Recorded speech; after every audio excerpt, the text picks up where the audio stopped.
Good afternoon, it's Bradley McAllister, Spidercraft Live. Are we having fun today or what? Just a little bit late getting in here. It's been one of those electronic audio camera issue days. But hey, we made it, we're on, we're ready to go. We're gonna have fun with brass rings, threaded brass rings for vessels.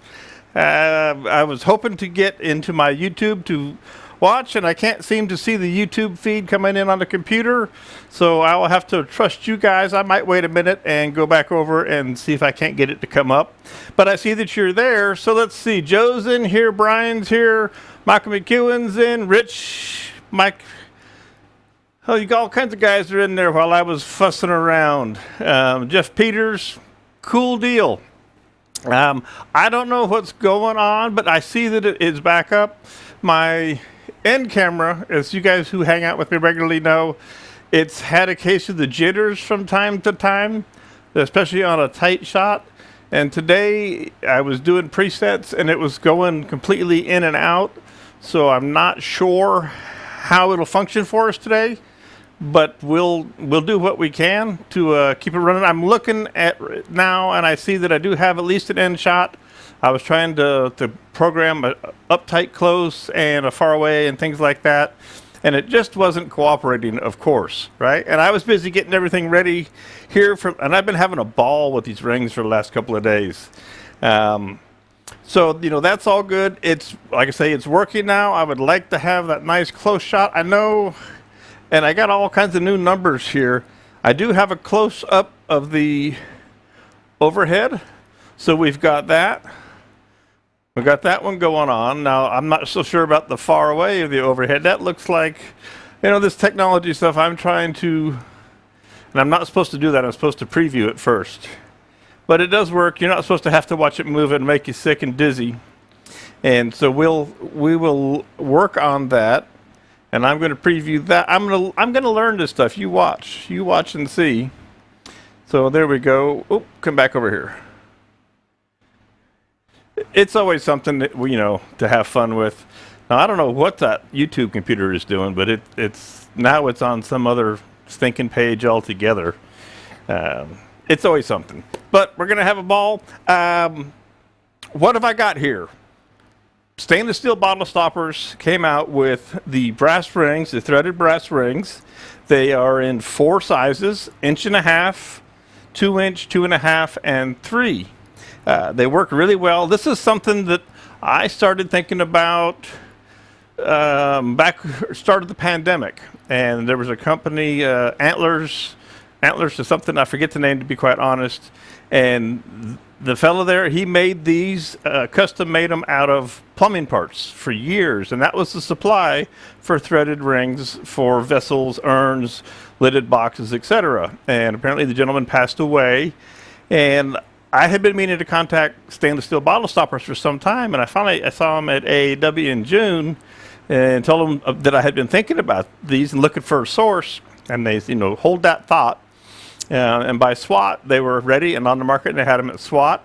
And so we brought them in, Spidercraft brought them in about, well, during Thanksgiving, so maybe 2 weeks ago or however long that's been, a little over 2 weeks, maybe 3 now. And I got out here last week, and I've been playing with them a bunch and learning a lot. There is a lot to learn, and it's one of these processes where there's a whole lot of different ways to do things, okay? They're handy, they're not difficult to install. The brass is really nice. They're knurled. I'm going to pop you into, as I struggle to learn the new, I'm going to preview, I'm going to get that up there. That's my overlay. I don't want that. Sorry, guys. I hate it when things don't work and then I'm all a mess. Come here. Quit doing that button. Let's see here. Let's preview 4. That's what I want to do. And we will go ahead and program 4. All right. As you can see there, now I got it in place. I'll get this figured out yet today. One of the best things about these is that they're knurled on the outside. All right. So you get a great, keep them in the camera, Brad. You get a great grip when you drop them in place. They have designed these guys in such a way that if you have the range of Forstner bits, the inside diameter is a ½ inch, it's actually 9/16 difference. ½ inch difference. So say this is a 3-inch ring that I have here. We could drill a 3-inch hole with a Forstner bit and a 2.5-inch for the inside, and we would have to just clean up a little teeny bit. Now what I've got today set up, get back there. Everything is slow in my world. I have a 1.5 and 2-inch bits set up, so we can play with that. Gonna show you how to make a jig, and that's what this is right here. Want to make a jig. If you're going to do a lot of these, I think a small investment in an extra set of rings for each size would really help you to make a jig. So that's the first thing we're going to make after I go in there and try and change this computer. One of the things that's really cool about them is on the packaging, it gives you all the dimensions right here on the back as far as the size goes. Gluing them in, that's the next thing. That's kind of the tricky part, so to speak. I have the DevCon 2-ton epoxy here right now, and I've got some 5-minute for the jigs that I'll use today. They being stainless steel bottle stoppers, they recommend currently a West System G-Flex 650 epoxy. It has a very large elastic modulus to it, so if your wood is moving, it's going to hang on better than some. Some of these other epoxies don't hang on so well. I've been searching and researching, looking for a good one that's compromised, that comes in the squirt tubes, you know, in the classic little syringe style tubes, something that I can bring in to go along with the rings for Spirocraft. And also I should mention that at Spirocraft, they're on the website and they are on sale, introductory sale. This is the only sales pitch you'll get. If you use the code RINGS10, you'll get a 10% discount. That's RINGS with an S, RINGS 10, and that'll get you a 10% discount on the rings. We have them listed in singles, individuals, you know, ones of each size, or we have sets. Small set, which is 1.5, 2, medium set, which is 2 and 2.5, and large set, which is 2.5, 3. So depending on what you might need, I'm trying to get you covered there. Okay, now let me try, give me a minute. I want to go in and see if I can't get this myself up on the other feed so I can make sure I know what's going on. Jeff says, they look like some pretty heavy-duty rings. Hey, yeah, Jeff, the first ones, I have a prototype in the house, and they were really beefy and bulky, and they took some of the mass out. Still very stout by all means, but they took some of the mass out so they weren't quite so heavy to start with. And I've got a couple of different pieces here that I've made during the last week. But if you guys will give me the time, I'm going to run in and try and get this other computer up and going. So I'll just leave you with. I'll put you back on the overhead. Pop you right up there, okay? Give me just a minute to run into the control room here and see if I can't get this computer to come up with Spirocraft on YouTube Live. I don't know why it's not bringing it up. There we go. Finally. So I can enlarge this for myself, because I need some way to see the outside world, which helps me. There we go. All right, and I see I have the overhead in the window. No, I don't want to try 2 weeks on you guys. Thank you very much, YouTube. Okay. So at least now I can see what's going on to the outside world. I feel much better that I can see outside now. All right, so let's see here. Where are we at? What should I say? Where are we at? I'm just trying to come up with my plan now that I've got that. Let's get that overlay out of there, because we don't need that right now. It's like I've got a gremlin in my electronics today, because I can't get things to change. And I don't know what the deal is. It's very aggravating. There, boy, it's about slow. Let's see, what's going to be the best overlay that's going to be in there. You don't need to see me. I think for now, and again, bear with me as I fuss around with this stuff. Let's see. I'm going to take a look at...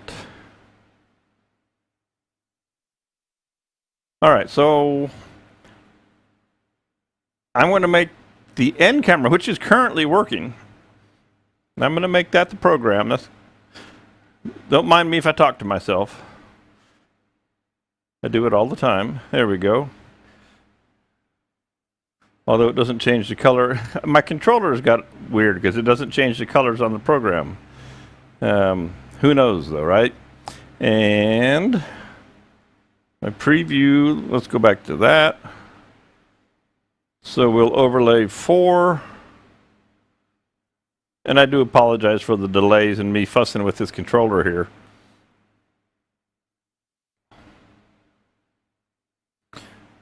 Okay, so we've got an end shot and we've got an overlay there. And it gets in the way just a little bit. So I'm just going to slide this back just a fuzz. There we go. Okay, so what I have here, and let me get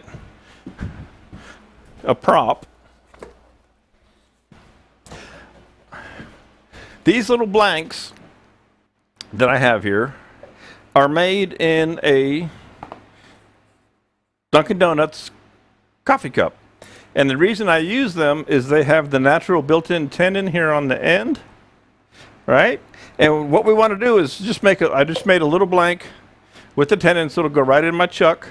You can see here it goes right in 2 3/8 inch jaws. We're going to flatten this off. We're going to go ahead and drill this for our ring. And I'm going to make one for each side of the rings. So anyway, that's what it works with, just made out of the silly little coffee cup. Real straightforward. And I'm using this whiteboard down here today just to kind of keep things looking good. So let's tighten this up. We'll get rolling here in a few minutes. I'll get all settled down and squared away.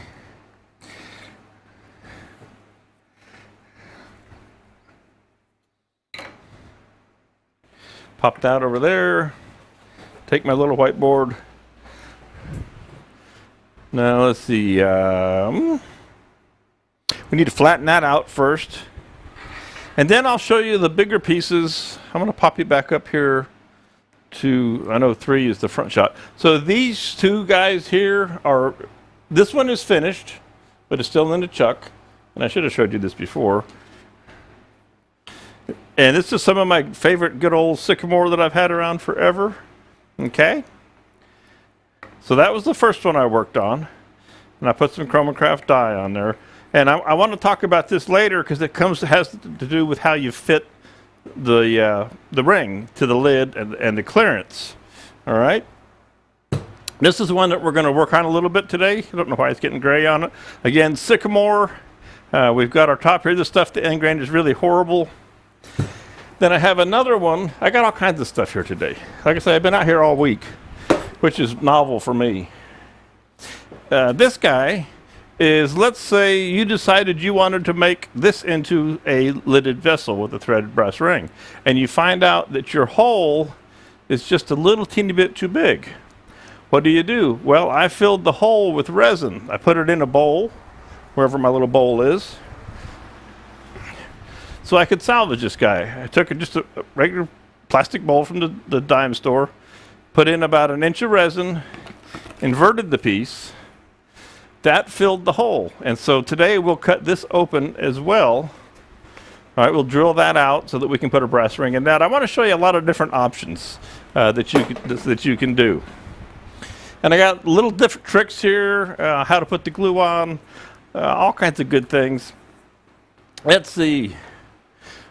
Brian says perfection takes time. Yes, it does. And I try. I won't say I try to be perfect, but I try to make it really good, everything good. All right, so let's go ahead and clean up the end of this guy right here. All right. And then we're going to go ahead and go about drilling in, and I'll decide which size ring I want to use. And once we get rolling here, things will be all good. All right. So we're going to use a negative rate cutter because this is epoxy, and that's one of the cool things is these can work. These rings work both in epoxy or wood equally well. Gives you lots and lots of latitude. I know I'm jumping around. You've seen this one. I popped this one on the internet. A lidded box in resin. Of course, it hasn't been hollowed out yet, but I just wanted to show there's lots of different things that we can do. All right. And I've got another blank for that. We could be here all afternoon if you guys can stand me. But let's get this cleaned up, straightened out. And I changed all my button numbers, and I'm going to struggle all day with this. But let's go to 5.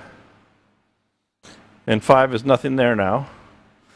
That's going to be quite aggravating because I see it in the program, but there's nothing there. That's going to be really aggravating. Let me see what comes up in the preview.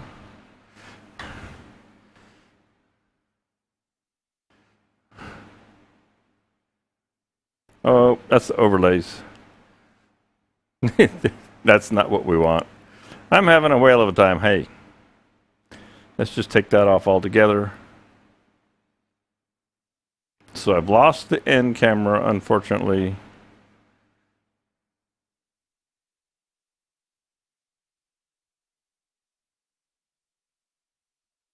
Hang on, bear with me. There we go. Okay, there's the view I want. So let's go there, if it'll come up. Don't know why it won't switch. Come on.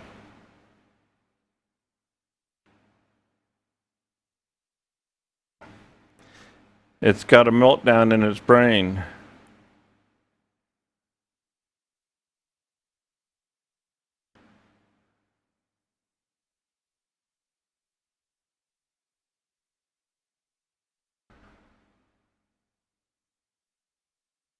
The switcher won't switch. Is it going to fight me all day like this? I've got a feeling it is, but let's try this. There's a reason I have a control room. All right, guys.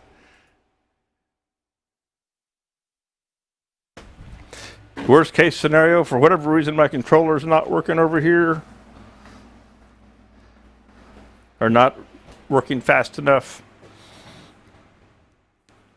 That's a great looking nerd. Oh, thank you, Jeff. And I'm going to get my watch off here, gang. All right. Let's get something going on. I'm tired of fussing around here, if you know what I mean.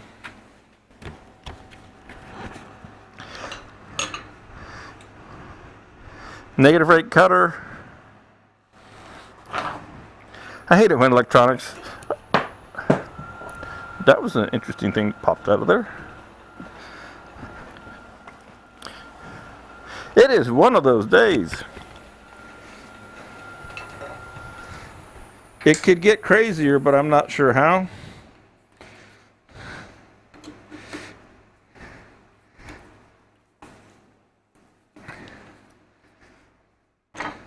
You didn't see that jaw fly out of there, did you? All right. Didn't happen. Figment of your imagination. That's why we wear a face shield.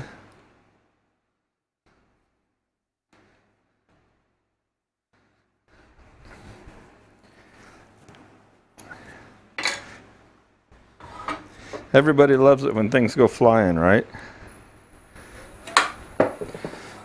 I guess that one's just not going to stay in there.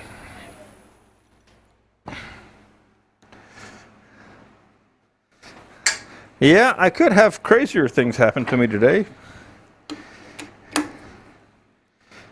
So let's get out of that mess for a minute. Because I don't know why that...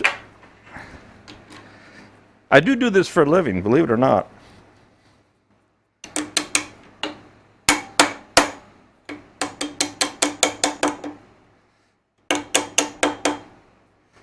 Not that I don't spray lacquer on my stuff ever, which could have something to do with some of that.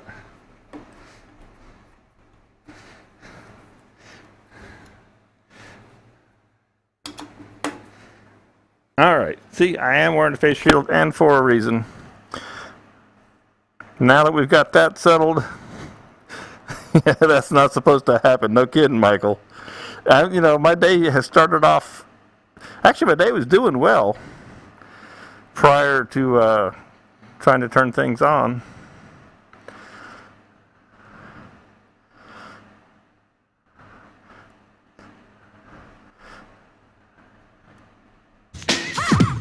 No!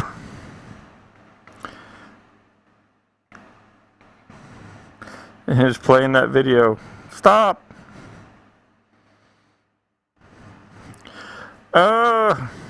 Craziness. Well, at least we got the video to stop. Ghosts in the machine makes me feel bad. All right, back to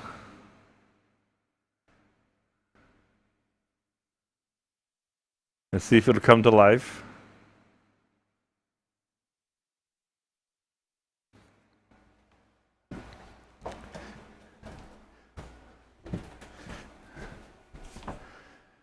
Well, all right, if that's not going to work, we'll do this.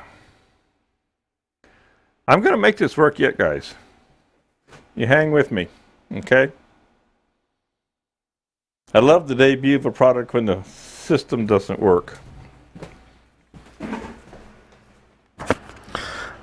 All right. I promise we're going to start making dust here and putting rings in.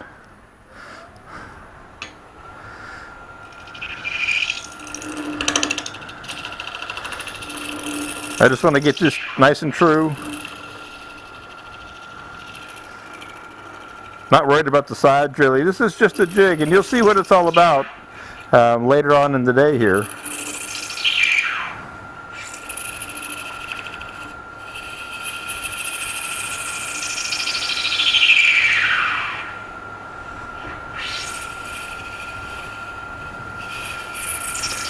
Once we get past the jaws flying out, the camera's not changing, all those good things that make life so fun and interesting.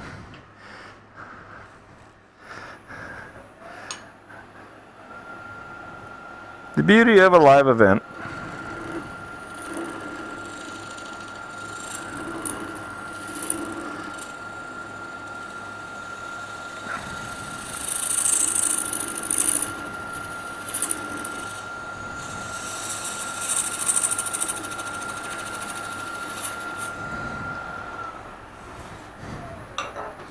All right.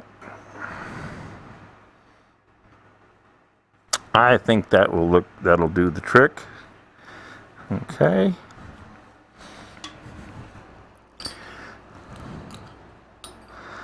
So this is a 2-inch ring. And what we're going to do is we're going to make a plug, a base, or a jig for each half, all right? Now, all I really need to do is drill the outer hole, the 2-inch hole.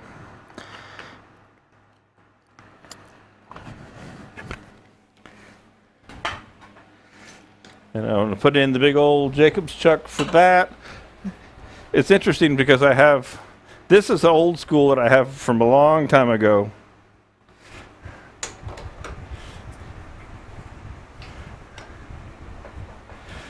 Well, I just deleted the description, Michael. I said, well, okay, let's take the description out. But you're right, that must be where the problem started.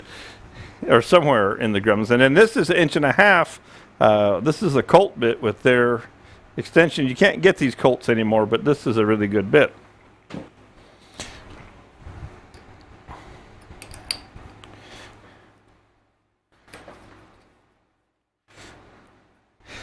And I want to get into, mixing the glue and showing you a couple of little things that I have figured out regarding the glue and how to apply it.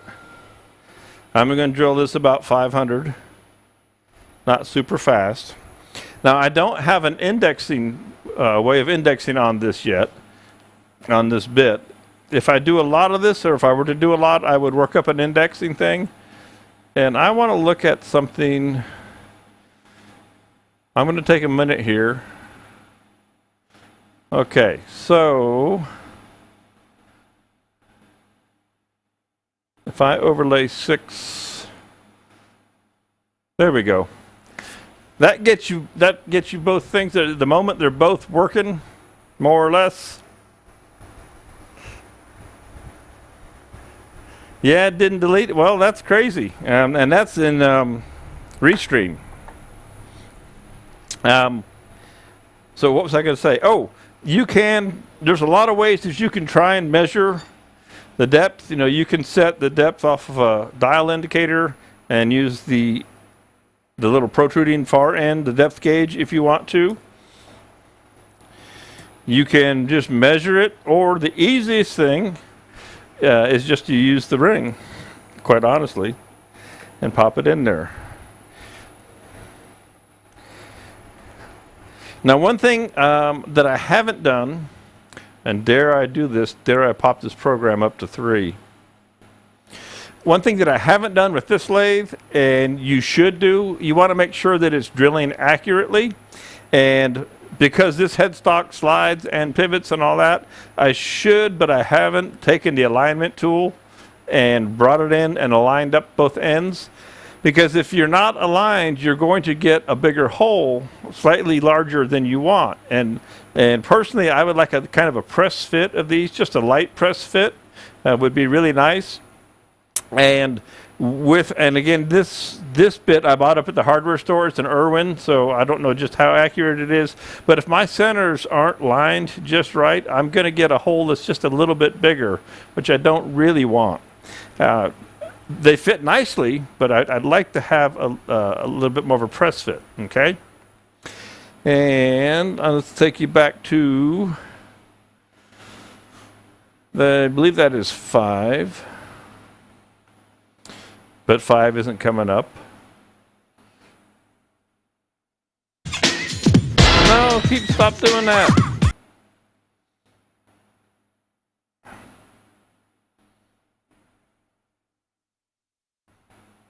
That's not the one I want either.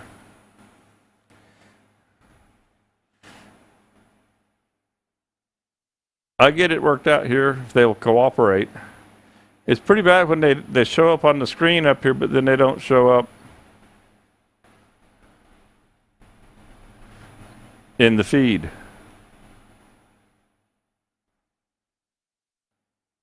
Nine seems to be a nice number. There we go. It's crazy. All right. Anyway, back at it. Not exactly how I'd hoped the day would start out. The Forstner bit does drill a flat bottom hole.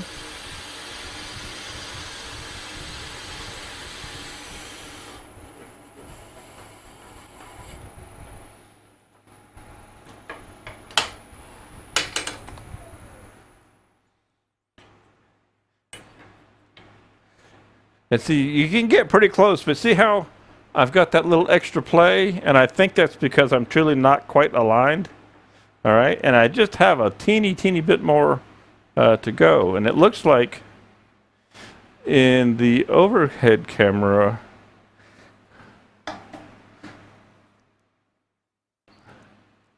see if I can't get that back into view. There we go. Of course, if I do that, that changes that. Well, anyway, just a tick more to go. and that other camera is in the way. I think we're going to turn off that overlay for a minute, if it will turn off. He punches the button and nothing happens. There we go. The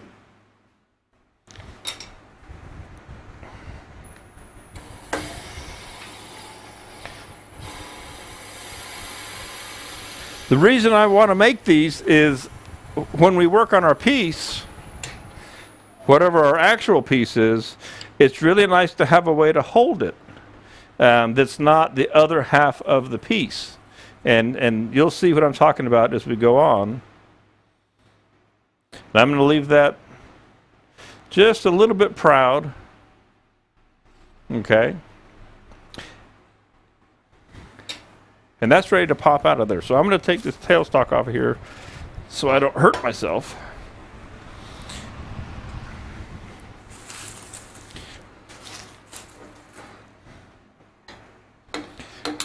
And I'm going to use the 5-minute, the fast setting on this so that we can hopefully use this a little bit later.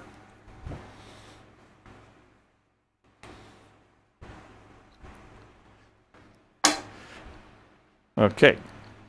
Let's get into the overhead, which wants to be, I'm going to preview 6 there. That's the far away one, but not too bad.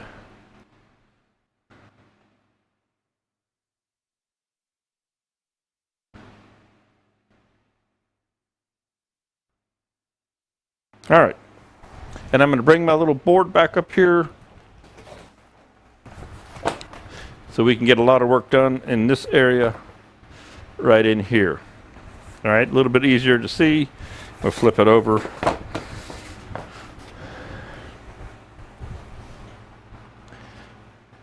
couple of things that I found that I like to use. Go down to the dollar store, Dollar Tree. These little teeny disposable cups. We're going to mix our adhesive in here. For applying the adhesive, we have a couple of options. And one of them is a set of inexpensive little artist paint brushes. Okay. That's one way, because you can't just put it on with a stick. It makes a big mess.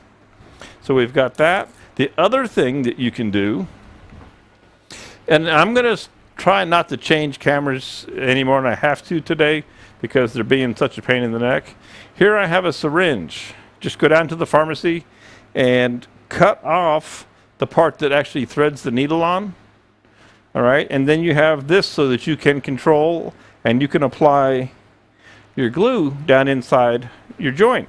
Okay, so a couple of different ways to do that. Now, we don't need a lot of glue, and that's the one thing that happens is we tend to use too much. Now, another thing that we can do is right here at the edge of this piece, you can cut a relief and it will alleviate the bleed out. When you drop a piece in, if you have too much glue, the glue pops up and comes up on the surface. So you can, and I'll do it in not in this, but I'm going to do it in something else. And I'll cut a relief, and I'll show you. I'll use a 16th inch parting tool to cut a little relief, a little channel. And then you can come back on a finished piece and fill that with epoxy again, colored to match your piece, or CA glue.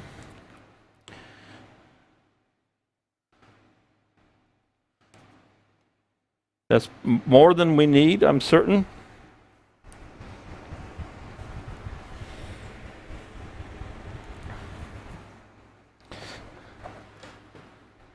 Take our little mixer stick.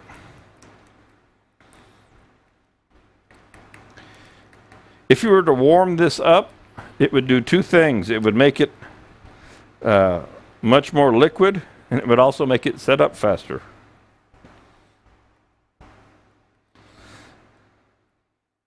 And that's actually because I was talking and not paying attention. I want this to set up fast. So we're going to just set that off. That's the 30-minute. I'm not paying attention because I'm distracted by my electronics not doing what I want them to do today. Very disconcerting.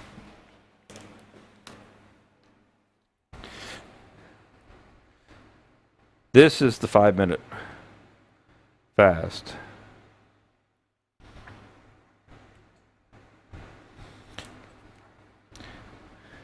And it's kind of one of those funny things. You have to mix a little more than you actually need, just because of the loss, the waste to the sides.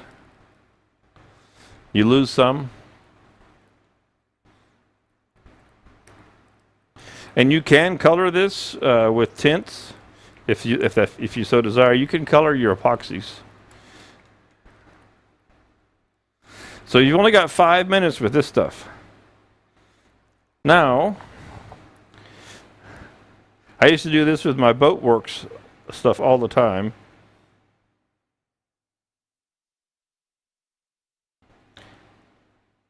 This stuff is pretty thick, but you can get it to come up into the syringe.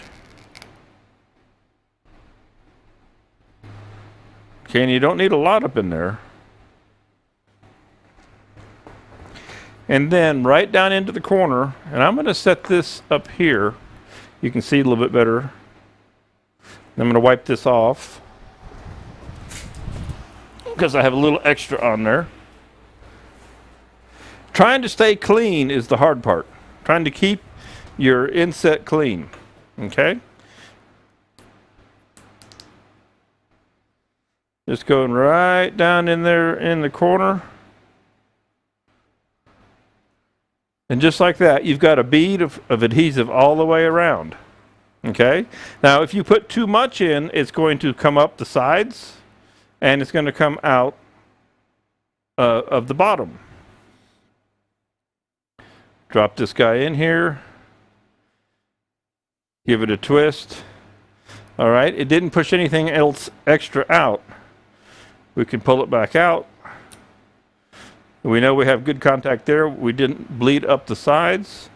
You can take your stick or your paintbrush. Let's use a brush. We'll devote this one. And again, you want to stay clean. And just come in here and get it in the knurl threads, the knurled part of the threads, outside the threads. Just brush it into the knurling, okay?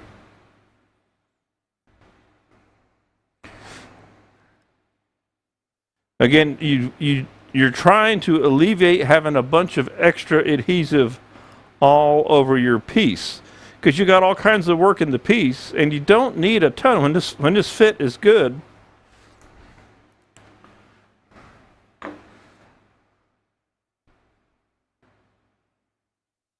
all you need is contact between, okay? And that's it. And we'll set that off and let that start to set up. Again, this is supposed to set up pretty quick. You know, it's the 5-minute. Now it takes, 6 hours to cure and all that. But we should be able to show you, I should be able to show you the premise on what I want to do with this here after a little bit. So we'll set that off, and we're going to do up the other one here real quick. I'll take my board off of here. I hope I didn't lose too many people at the start with getting things going and all the craziness, throwing jaws around, so on and so forth.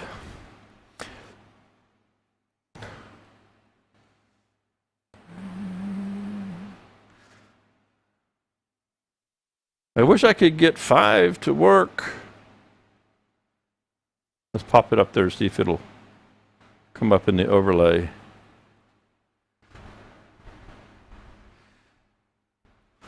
Definitely have a gremlin because the overlay is not coming on. It'll probably come up in 30 seconds or something crazy like that.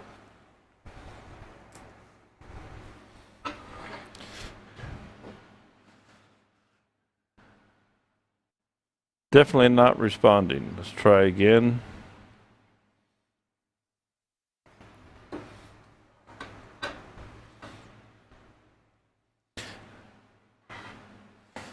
No response in the overlay. Well, ain't that just fine howdy doody?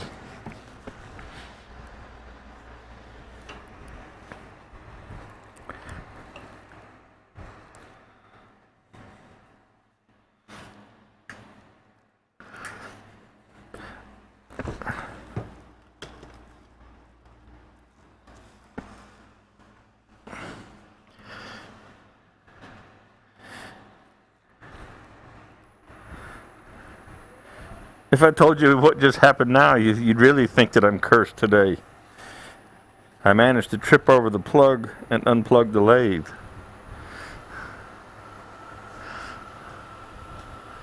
And I'm still fighting for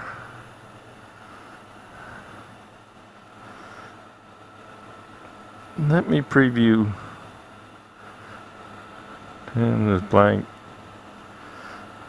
Number 9.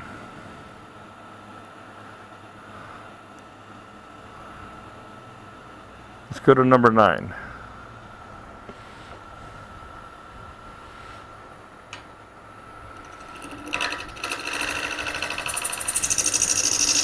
It could be a long day if things keep acting up on me. Hopefully everything will settle down, play right.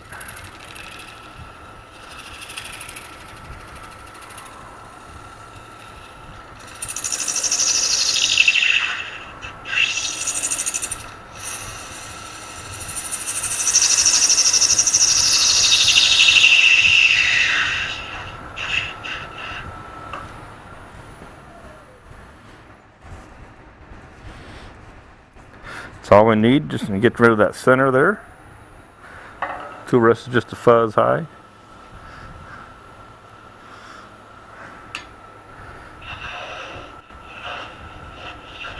There we go.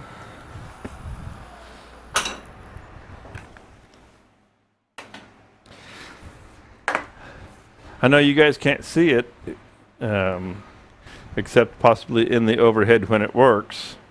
But I got a nice brand new mat to stand on down here, which is pretty cool. It's got the lathe on it, and my floor is, I polyurethaned it when I redid the studio here. And I was slip sliding all over the place all the time. And I got this new big mat that covers everything.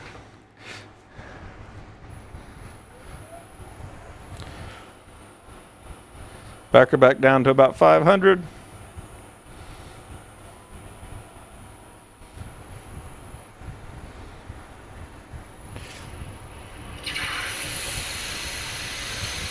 Now I'm investing in these 2-inch because I think that's a good size for me for little boxes. And I started to bring out some of Bridget, my wife's little jewelry box. She keeps, and this is why I think it's a good size. She keeps her earrings, or not earrings, her rings, her wedding rings, when we travel, and especially when we travel, in a little lidded box that I made.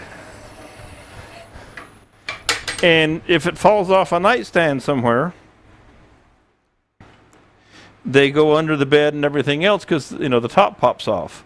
So making little teeny miniature jewelry boxes for travel, I think is a pretty cool thing. And so I was willing to invest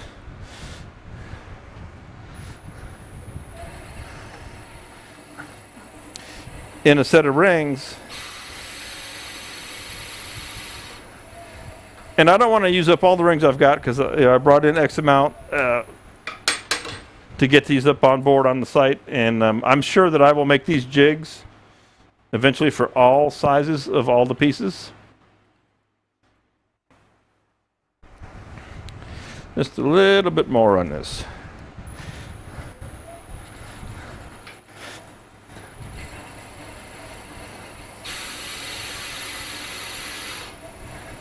And you could actually make these if you're doing your resin work, when you just have your excess, just cast up a little something extra.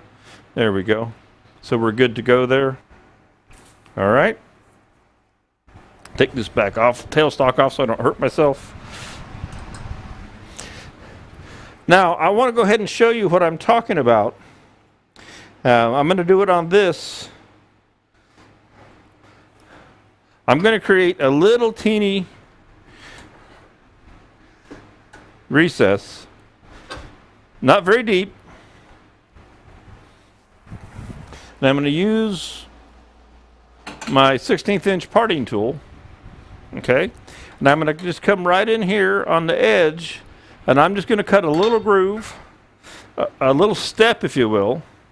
And that's going to give, hey, did my dad make it? Oh, good, Dad, you didn't come in when everything was going wrong to start with. You'd think your son was a failure, so I'm glad you didn't come in till now. A little bit higher here.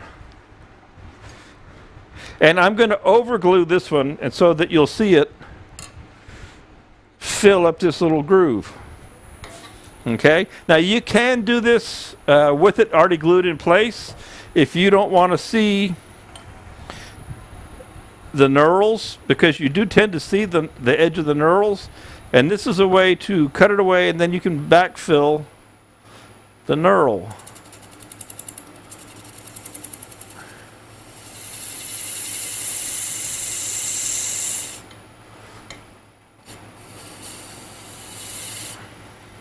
Now I did have a shot set up in the cameras that was really tight, which the end camera I don't think is going to show us today. But this is a great way to get rid of, or take care of, deal with the squeeze out.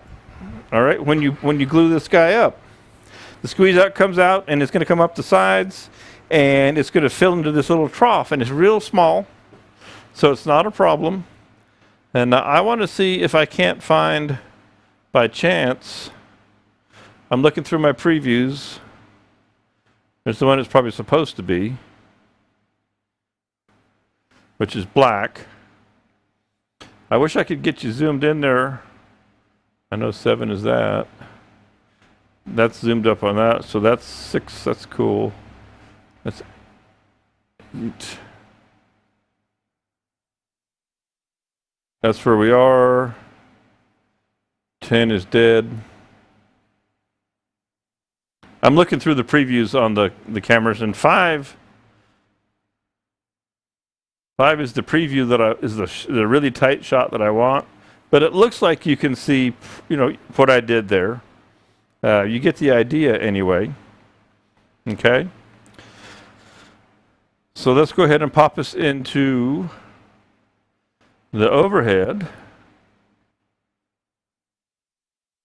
All right. We'll take this guy out, and we're going to do the same thing again.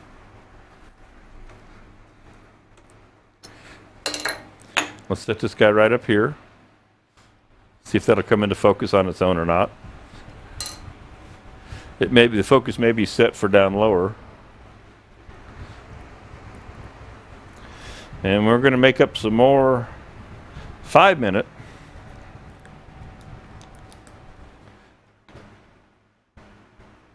See if we can't get it to focus.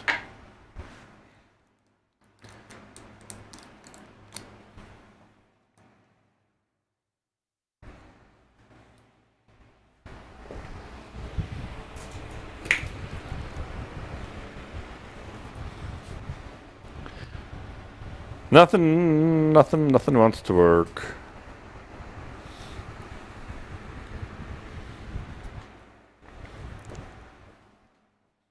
Do you mind if I sing It's One of Those Days? All we can do is go with it.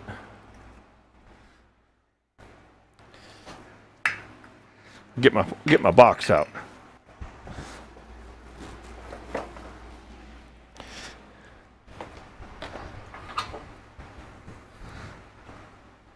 Your syringe will only last so long. Sorry for the reach.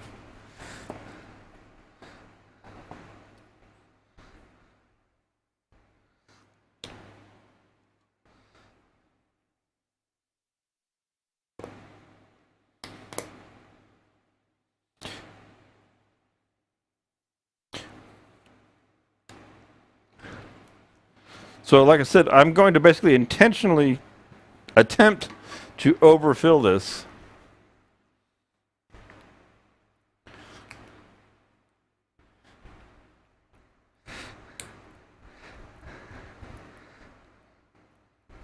Yeah, Mike, I could use the 30-minute I mixed earlier, but its cure time is even setup is still slower than a little extra 5.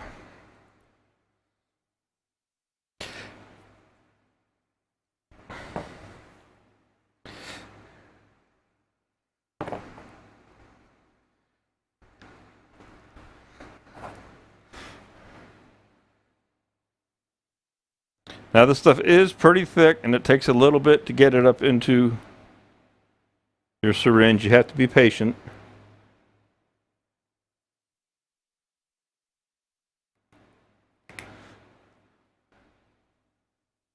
And then of course we'll wipe off the excess.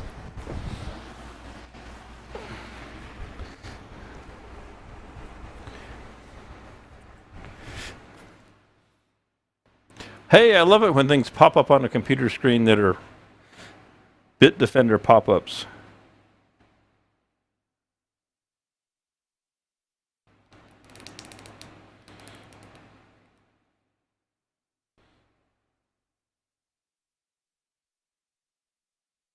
And so what I'm going to do is go along the sides with this.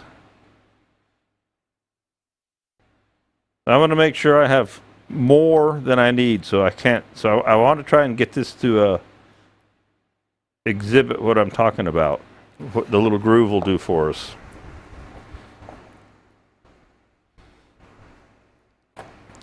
And I'm going to lay it to this. I'm not even going to use a brush.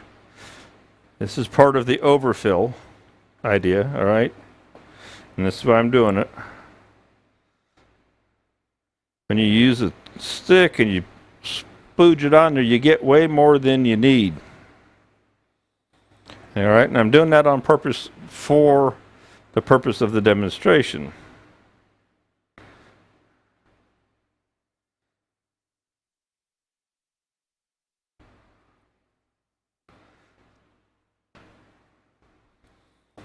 Yeah, I hear my phone ringing. I think I'm busy. Last thing I need to do is take a call right now. Okay, so we've got way more adhesive, way more epoxy on here than we need. And we're going to drop this in here. I'm going to put this up on the chuck and see if it'll get into focus, stay in focus.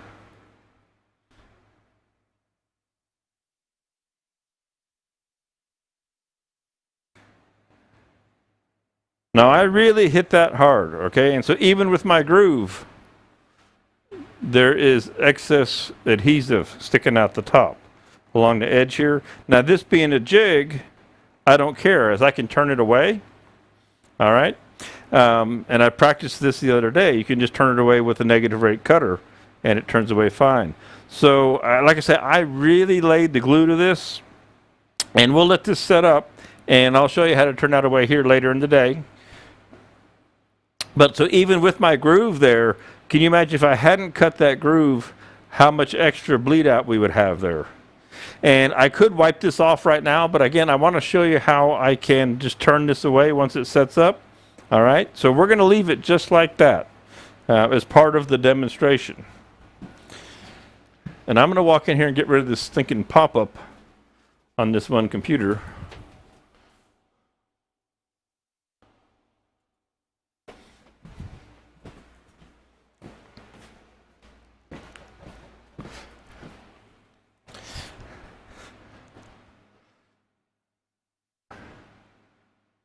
So we've made our little jigs. We've done the basic installation of 2 ring halves to give you the idea. So that way, if you got to run back to work, like some of you might, you know, whatever, you get the general idea. But now I'm going to go ahead and go on a little bit further with the demonstration on how to work with these rings and some of the other ideas that I've got that I want to show you. But we've made our little jigs there, so we're all good.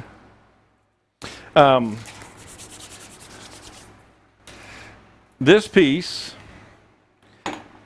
and I'll just set it right here. So this is sycamore, and it's got satin lacquer on it, okay? It's a real simple piece, nothing fancy, and I haven't even hollowed it out yet. And typically you would hollow it out beforehand, I just wanted to make a piece. And so here's the deal that I want to show you.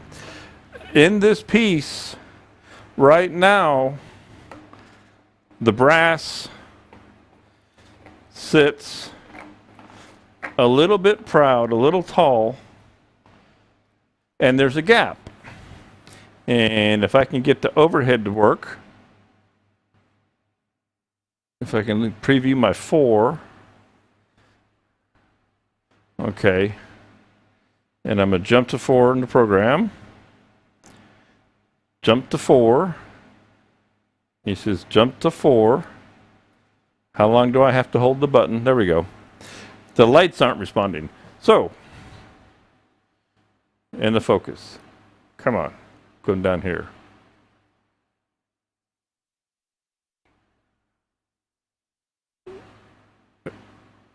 I can't win today for losing.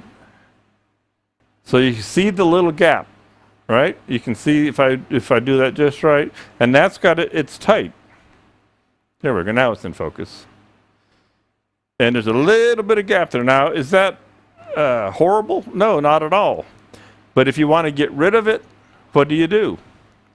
We can actually go ahead, and I'll turn this up like this. Take the lid off, and in this one you could turn, you wouldn't really want to turn this top edge, though you could, but what we can do is turn this, because this is a little proud, okay? And so we can pop that into a chuck, or excuse my head, if my jig was ready, we could thread this onto the jig. No, that wouldn't work in this case because we want to go the other way. So we're going to pop this into a set of jaws and grab it lightly. Boy, they're insistent, whoever is calling. So this is just kind of on how you can make an adjustment. And I'm going to pop you back up here, so that you're not just having to look at that overhead out of focus.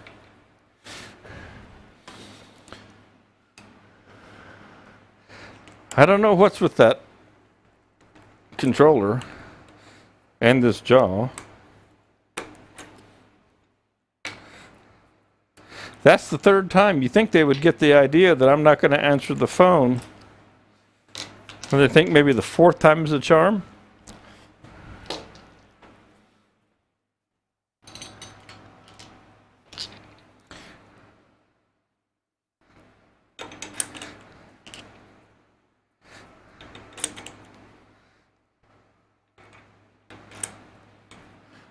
One more jaw was over there. There it is.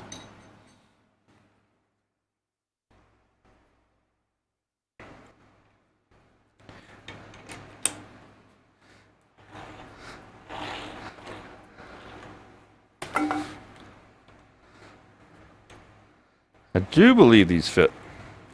I was sure this is what I used before, yeah. Okay, so I had put, it's got lacquer on it, right? And it's got satin. And I'm just going to grab it very lightly. And if I were to mar it, I could wrap it in tape, or I could do a lot of things. If I were to mar it, I can lightly sand it and just shoot it again. But we're not going to put much pressure on it.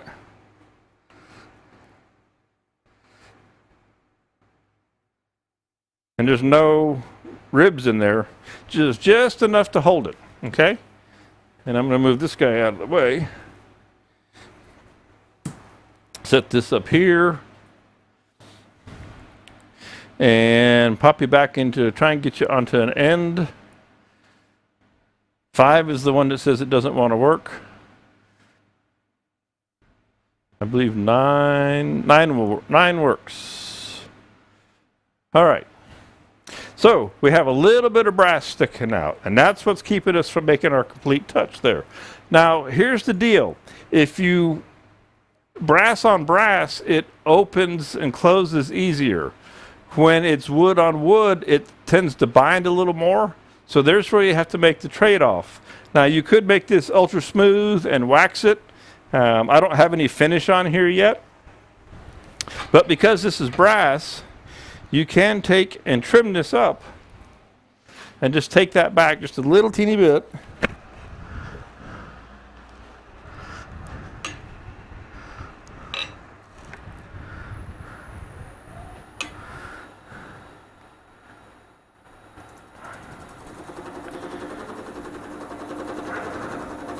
So this is fine tuning the fit, okay? We're not worried about it being perfectly round and all that.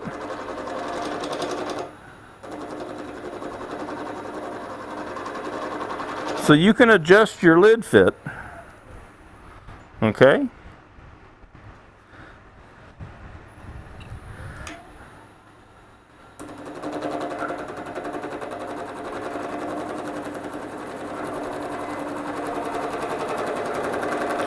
So the nice thing about working with brass is just like going down and getting keys cut.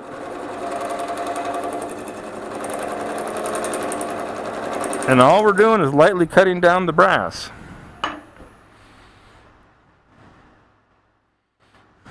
Yeah, Craig, my car warranty, well, I can assure you my car warranties have expired long ago. Okay? I'm going to grab that just a little, one more little squeeze there.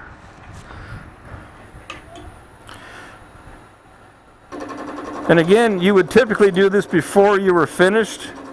I just was in a hurry to get a piece with color on it to kind of have around.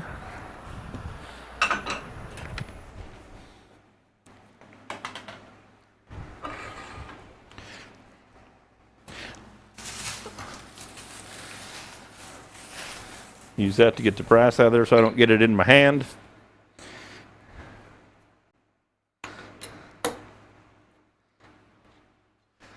And I'm curious to see, this will show in the end camera.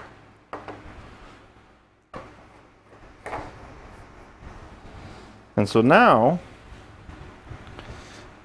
you can see we have trimmed that right down, as soon as it gets back in focus, to a snug fit.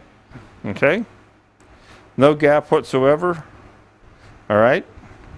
And you can keep tuning if your grain alignment is off, which is another reason why it's nice if they fit tight, that you can spin the top and get the knurls to hold in place and line up your grain. But that's one way to adjust these guys. Okay? Now on this other one, another one over here, on the resin one, I'm going to set this off to the side up front here.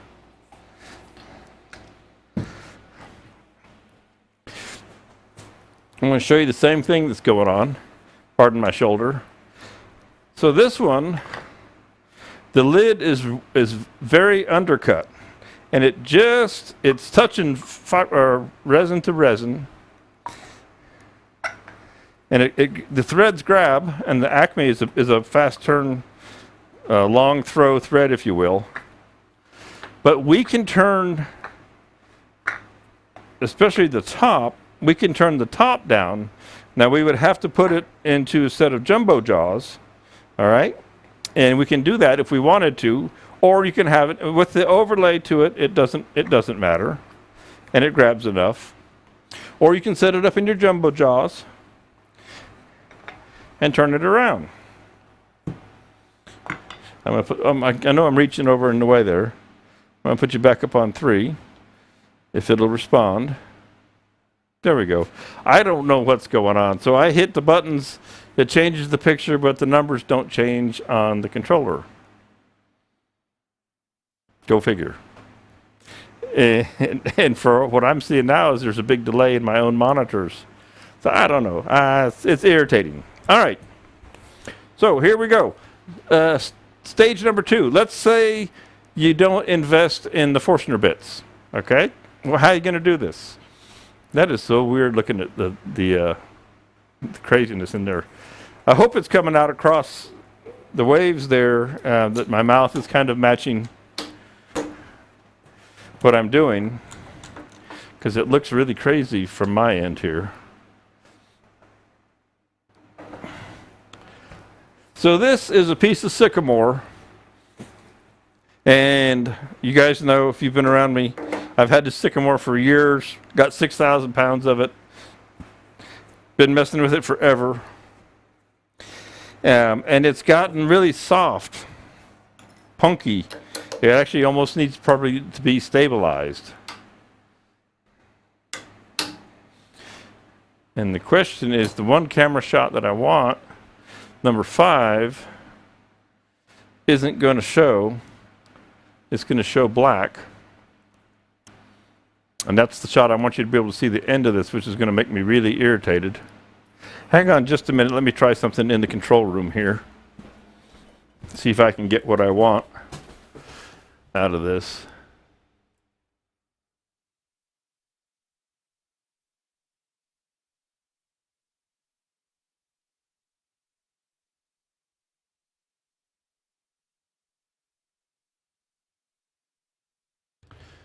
Bear with me.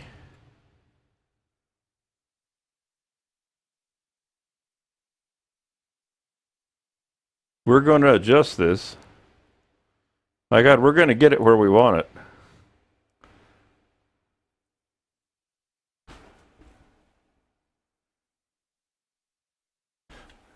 Okay, thanks for the update there that the mouth is matching the audio, Dad.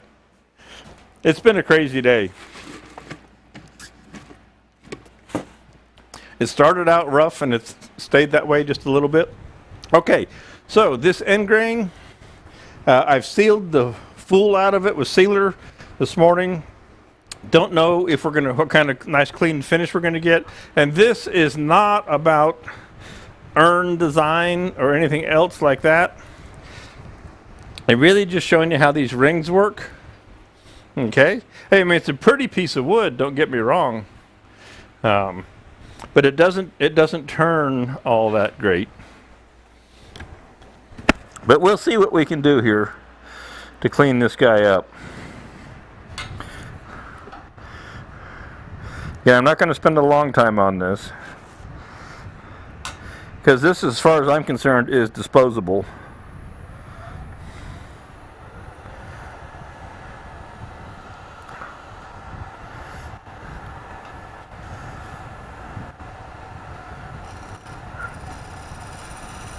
So I don't want to take a lot off of it. I want to get rid of the burn. And all I want to do is clean up that grain, smooth out this surface.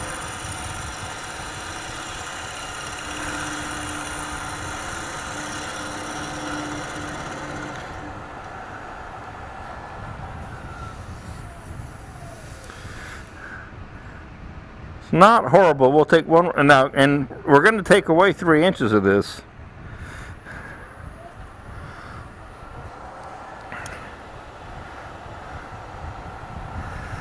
We'll take another light pass across here.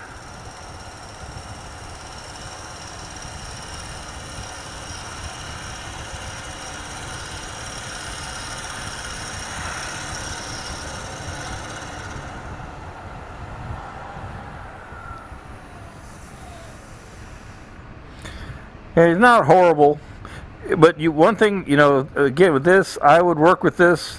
The sealer, I can feel the sealer's still a little wet. Because I really laid it to it. I literally poured it in there. That was not that long ago.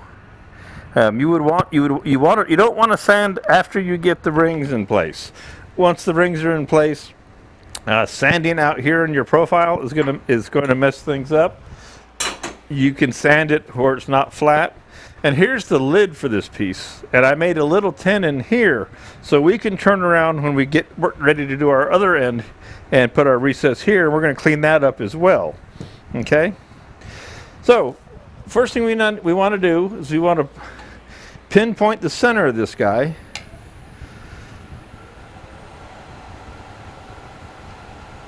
Okay?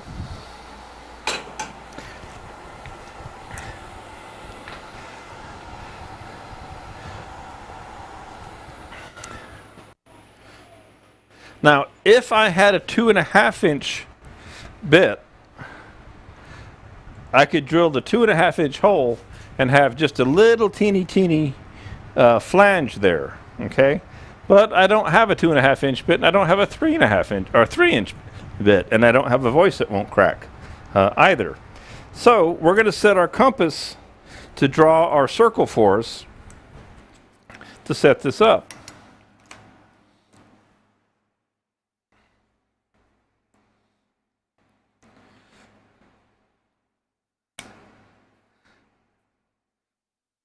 Now you can't see me because I'm over here around the other side at a measuring device.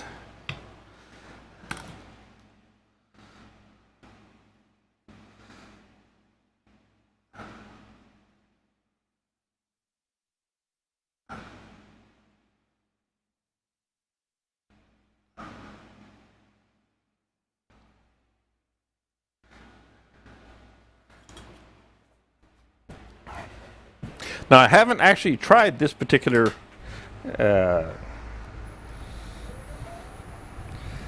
method yet. I live dangerously.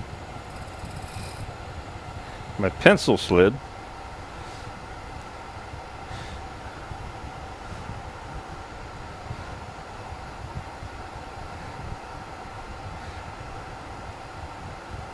If anything else could go wacky today,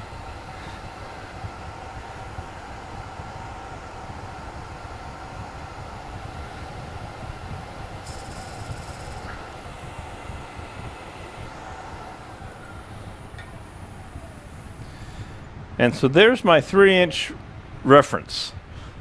It's pretty darn close, okay?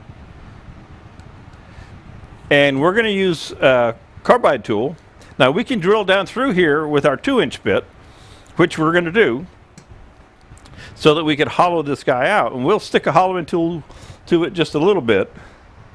But let's go ahead and drill a 2-inch hole down the middle here.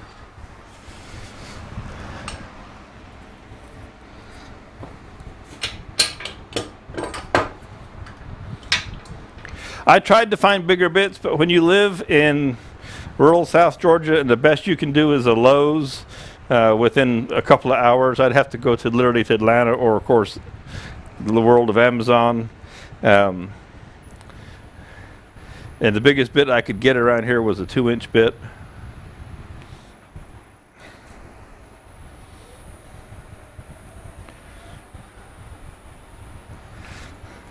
Again, we're not really here to be making hollow forms.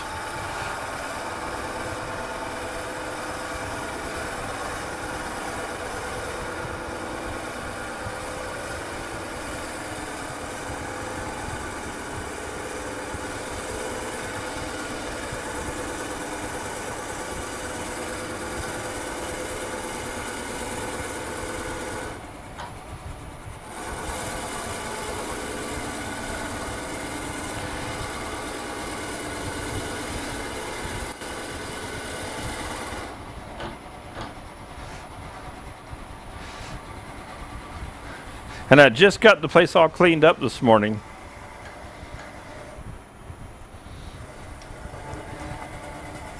And here I am making dust again.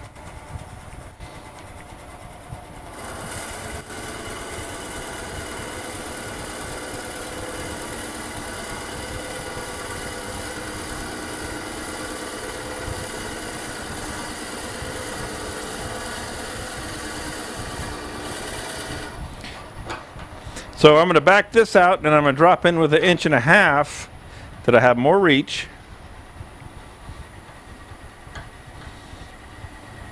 And again, I'm really not worried about, whether I keep this piece or not. That's not really my agenda. But I might want to hollow it out. It's a pretty piece of wood, so I'm kind of going through the motions a little bit here.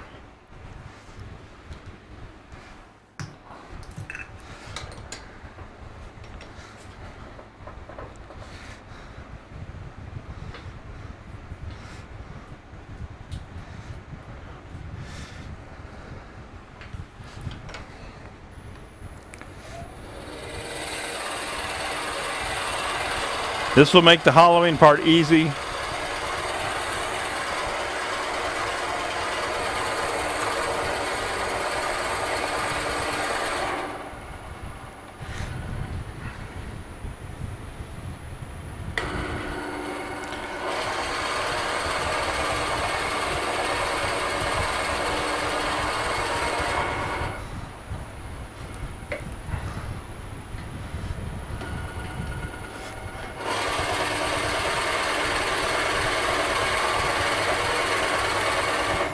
We'll stop it at that.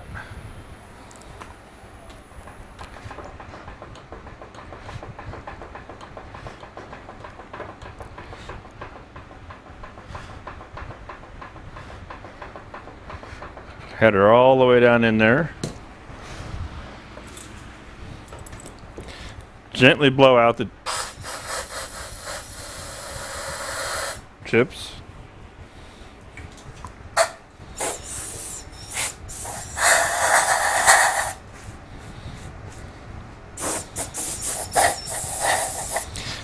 Now, when you hollow, you want to remember to leave yourself plenty of room. That's why I left this wall so thick, because if you're like me, when you hollow, you tend to beat up the rim some. You get a catch, one thing and another, next thing you know, your hole's going to end up being bigger than where your rings are going to go.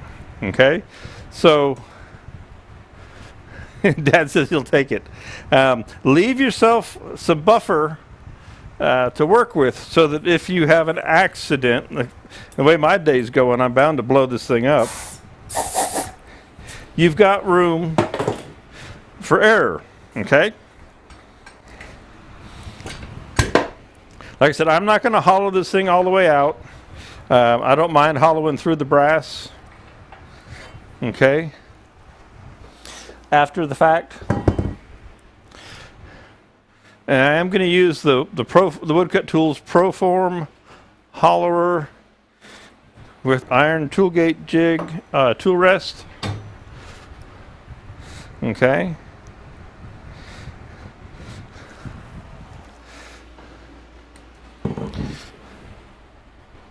So this is our tool.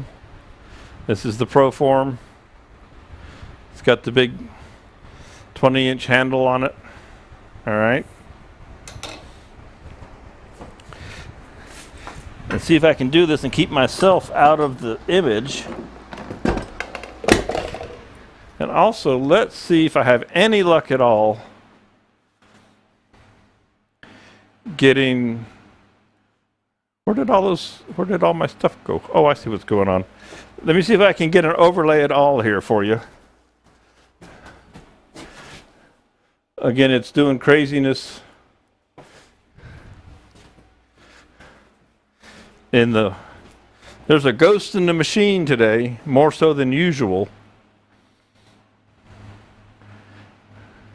Let's see if we can overlay 4 for you. No, you can't see much in that, but we can do that. And I see it's on autofocus, so it might get blurry when it spins. Hello, Dan Hewitt, you popped in. I just picked up the Proform. Or have you been here and just now saying hello? You been laying in the bushes, or did you just show up? You heard Proform from New Zealand. Your ears were burning. And you said, hey, I better get in there. Anyway, appreciate you dropping in, Dan. Good to see you.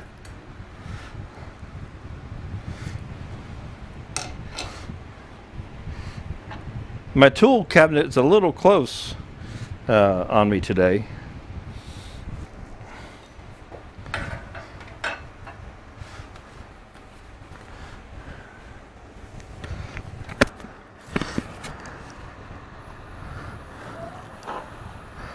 So Dan, as I was saying just before you got in, I'm not going to hollow this out completely, just enough to show them what we want to do. So that we can set our ring. Because we can hollow after the ring has been installed through the hole. But I've been told them that we want to leave extra space here for when we're hollowing, in the event that we were to beat things up. This Proform will hollow this thing out in no time.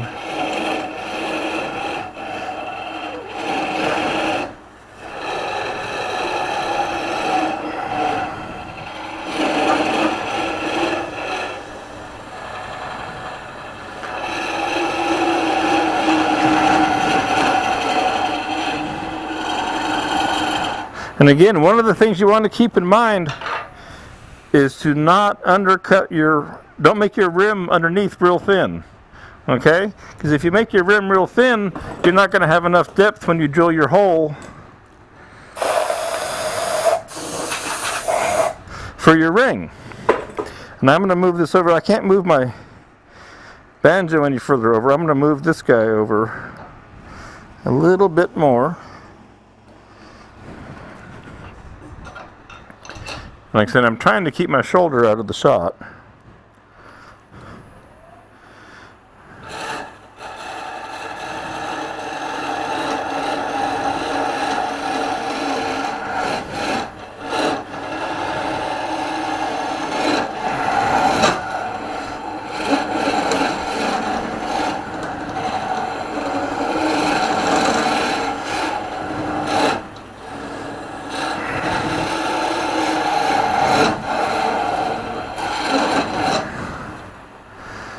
Start to clean that out.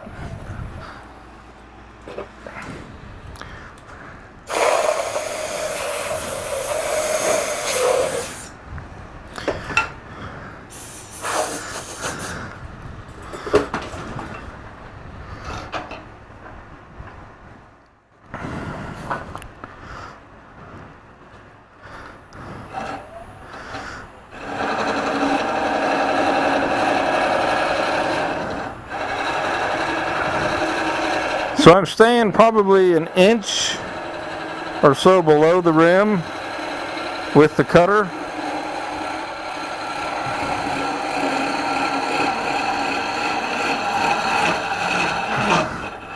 And I'm just using the straight tool right now. I don't have any of the curve tools.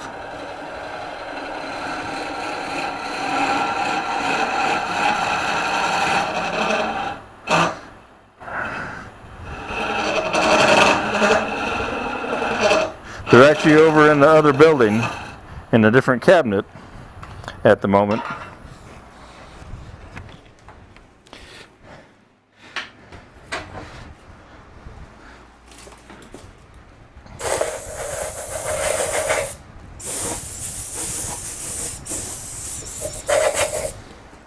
But you would go ahead, work your way down, work your way around the corner.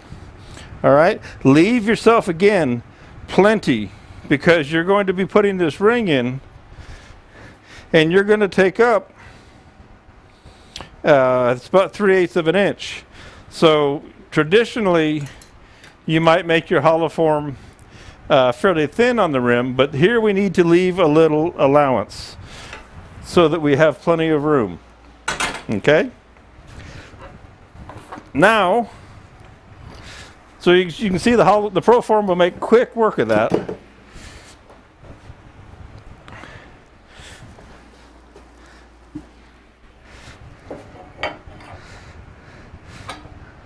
Our main focus is getting our ring in place. And another, I'm going to pop up here to the front camera. And I'll leave that overlay in place since it's being so difficult today. You can choose to have the male threads on the piece or in the lid. It doesn't matter. It will work either way. It's purely preference on how you want to set it up. If you want to put the threads sticking up like I've done here, and the threads are proud, that's fine. If you want that to be in the lid, the threads sticking up to be in the lid, that's fine. It doesn't matter. The rings work either way.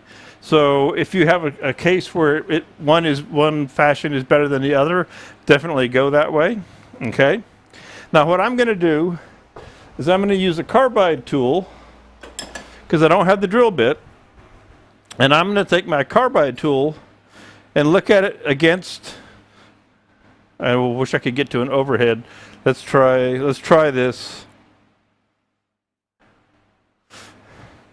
So I'm going to gauge, see if this is too big or not. So that cutter is too wide, and I don't really want to measure if I don't have to.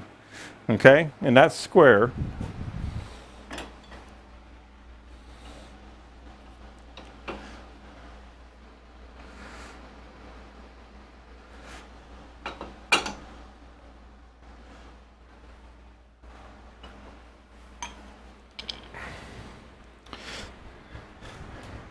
although I don't have a square cutter on here, I have a negative rake. This is just about perfect. So this is the Easywood Tools Micro, right? And that cutter, and I don't have another one here. So I will use this because I don't know if I have a square cutter here, but I'll just use that as my gauge, okay? I'm going to pop you back to, I was on what, 9? There we go.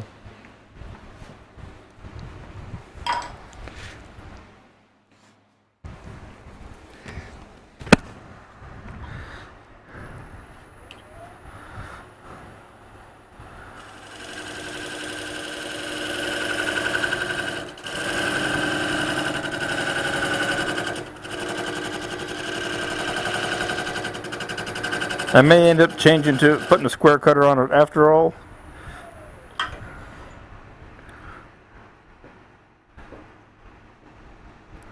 Did I grab a 3-inch? No, that's why. I was like, that seems, that's too big already. No, I'm not. I just grabbed the wrong cutter, or wrong rings.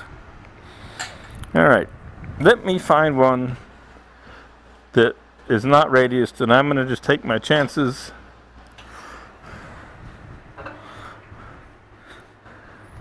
Because that thing's been doing resin.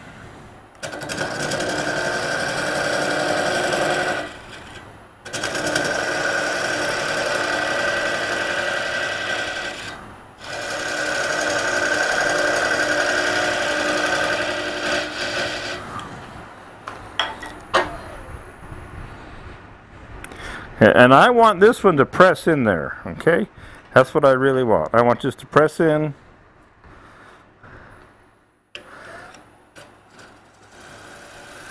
So I'm going to ease up on it.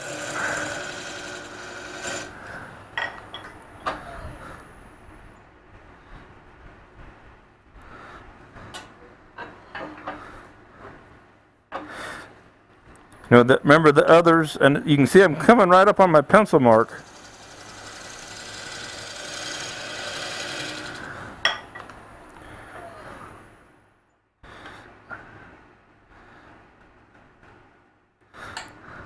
When I drilled with my setup here, probably not being aligned, my hole was just a little big.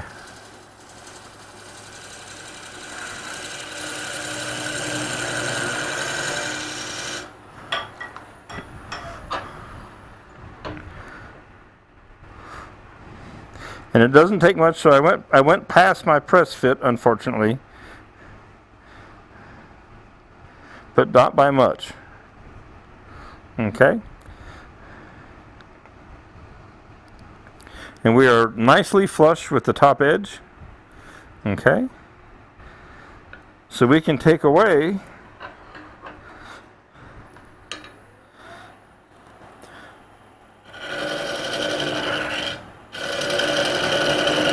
all that we don't need.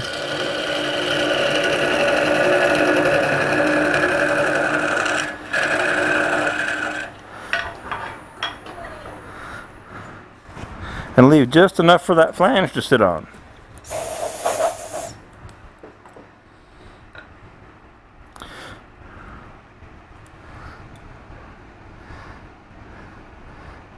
Little teeny bit more and we'll be good.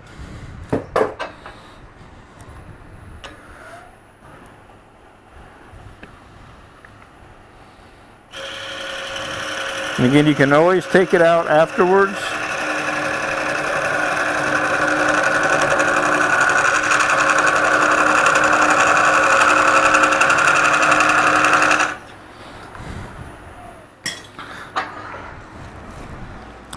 So if you wanted to at this point, you could, and I'm not going to do it just a time constraint, you could go ahead and continue hollowing now that you have all your diameters, everything is set, all right? Either end is going to work in here quite nicely. All right, and let me get you, see if I can't get you to get this mask off. that good end shot that I had before, let me go into control room and make that change. Because the remote controller out here is just not doing what we want it to.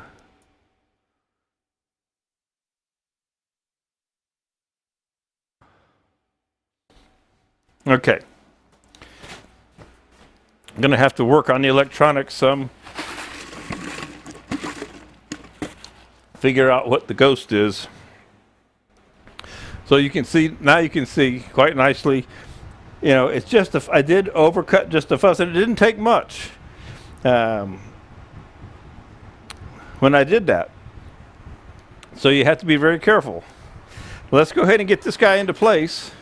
So what we're going to do, I'm going to go you all the way back up to, pop you back up here. And let's turn off that. There we go. It is so strange, that controller doing what it's doing today.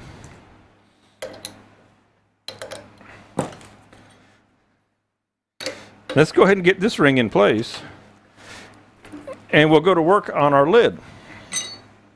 And then what I want to do, now I won't be able to do it today, and you have to be patient, is you want, the way I do these, and this is my belief, the same way I do lidded boxes, I want to have my rings installed in both, put my lid on, and with the piece just like this, mount it back on the lathe, and then turn my joint true, and turn my piece true, because my ring fit here is just a little loose, I may be slightly off center. So let's get our ring installed in both, let the glue set up, we put it back on, then we true up our top to our body while it's still in the unfinished mode. Okay? So let's get our box out, our platform for working on. For our good overhead shot. Again, this Sycamore, it's a catch-22, and it's kind of funny how some part of it goes gray with the chroma key. It's got all this spalting, and it's been inside. It hasn't been out in the weather, and all it was sealed with anchor seal. It wasn't put in a bag. It wasn't put in a box. It wasn't put in chips, anything like that. It's just been hanging out and picked up all this spalting, but it also, you know, that made it get soft as well. Okay, so let's mix up some more glue. One of our handy dandy disposable cups right here.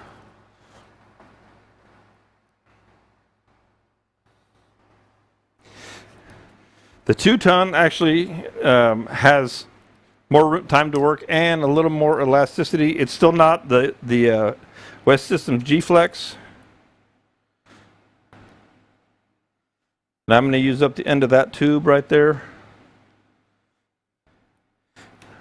and hoping that will be enough.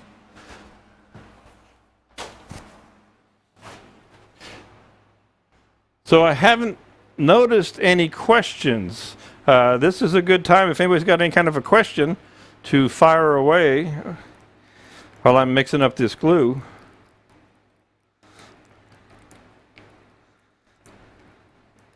Like I say, we will find, we're going to find an epoxy that comes in the tubes that's easy to dispense. And if you're industrial and you're going to be doing this professionally, you're doing a lot of them, well then, yeah, you can buy the 6 or 8 ounce bottles, the squeeze bottles. You're going to need the volume, but the typical person who buys a ring or a set of rings to make a piece, they don't need that much adhesive. So, you know, we're looking for something that is convenient and yet has more elasticity to it. Okay. Now this one, I don't really need the syringe because I know I have extra room. So I'm going to use the paintbrush method, and I'm going to pop this right here. And the question is, I can't see the number of that. The preview is 6. There we go. Okay. And I'm just going to use one of the decent sized brushes. Okay. Again, trying to use the stick and putting it in there is really going to be a lot of work. But you can control this with the paintbrush, and these are from the Dollar Tree. I mean, these are disposable. Okay. And we're just going to come in here and paint the edge and the bottom really well of the rim of the mortise for a piece. Now, this being end grain, it's going to soak this in too. So probably I'm going to make 2 laps around here. If my head gets in the way, sorry about that. I just realized I was leaning over to look inside.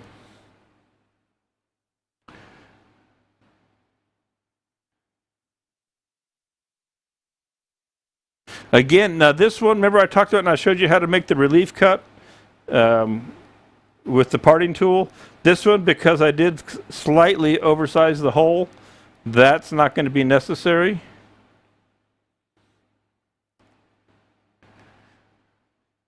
Although we may get some squeeze out, we'll see. And if you are worried about squeeze out and affecting the look of the wood, go ahead and seal it. Now, I know this has been sealed, and it's a catch-22. You can go and seal it and finish it, and the finish will keep the adhesive from marring or discoloring the wood when you put the adhesive on. But you also run the risk of messing up your finish a little bit. So it's kind of a catch-22 there. Again, this is actually soaking in, and I brushed it on the top there myself accidentally. It is soaking in to the end grain.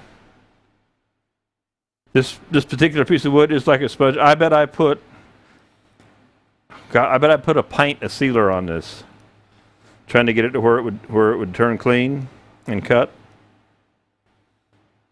Okay.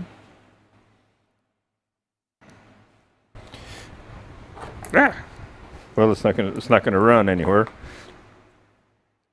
Again, we're gonna take the male end of our 3-inch,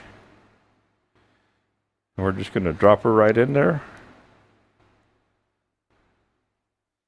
Now I'm gonna eyeball that, and the other thing, you see that little you see the little gap that we have there? That is what would have been made by the parting tool, except in this case it goes all the way down. Now what I could do would be take my syringe and try and fill that, but that's not going to be too pretty. So what I will do with this, after this sets up, because I don't want it to blend, I will take black medium CA with the pipette, and I will fill that groove, that cavity, and so I'll have a nice black decorative groove right around this. It's going to be well adhered with the epoxy down inside, and then I'll just fill that cosmetically. Though again, nobody's going to be looking a long time down inside your piece, but you want it to look good. You want it to be a nice looking piece. You want to show that you care and do what you can. So there's a lot of ways you can clean that up. If you get, just like I showed you before, if you end up with too much material when you fill, you can turn this top lid away, and you can turn the brass away and smooth it all right out. All right. So let's go ahead. This guy is set. Is centered. All right, and we will set that off over here out of the way. It doesn't want to stand up on diamond plate. First time I've ever had a diamond plate rubber pad under a lathe, but hey, it works. All right, so now let's go to our lid. So I made a little tenon on the lid before I parted it off, and I sized it for the real small jaws, 1 3/8 I think they are from Easy Wood. And so we can clean the lid up now and get our ring installed here. And we're going to use the same method as before, because we don't, again, have a 3-inch bit.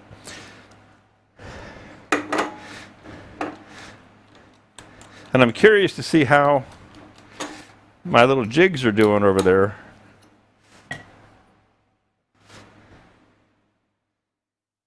Yep, they're starting to set up nicely.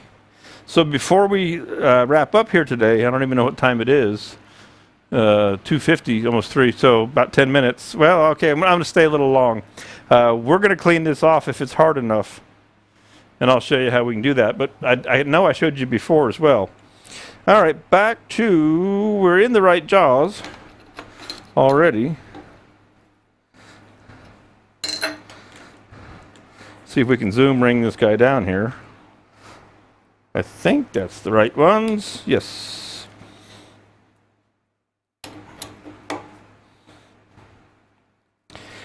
Just right.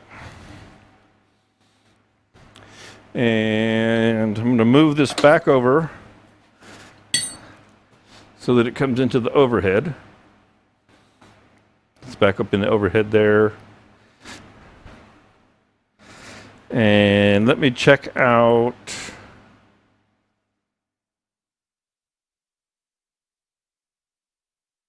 that's the overhead there, preview. 5 is the dead one.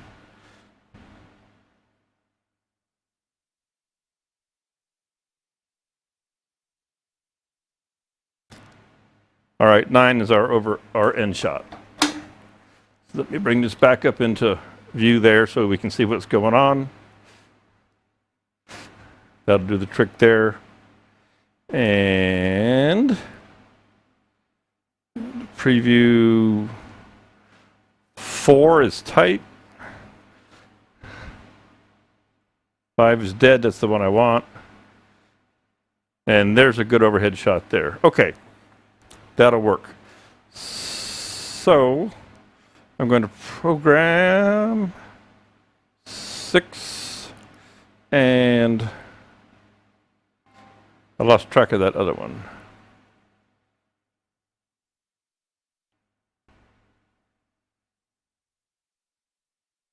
Six and 9, and we're going to overlay 9. There we go. Okay. Don't know who's going to win, the ghost or me today, but by golly, we're going to try. All right. Again, this I saturated with sealer because the end grain is horrible on it.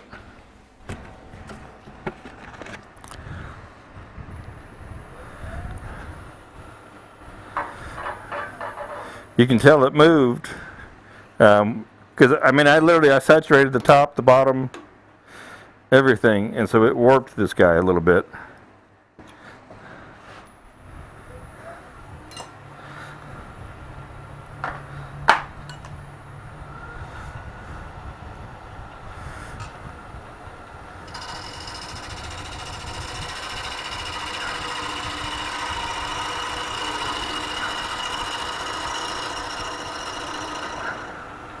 Just get that cleaned up. Taking as little off as possible.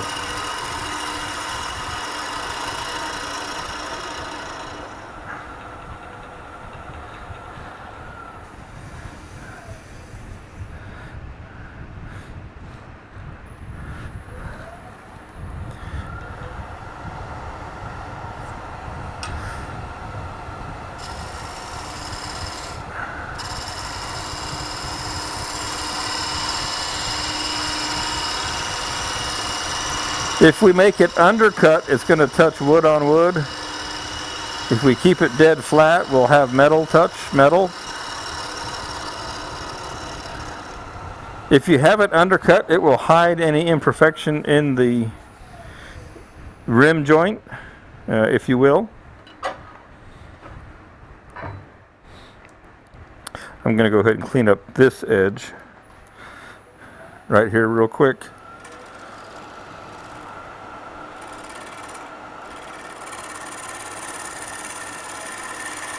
While I'm here,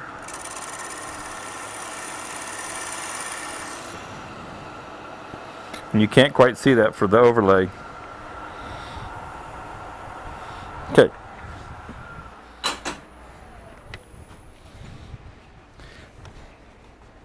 That'll do the trick.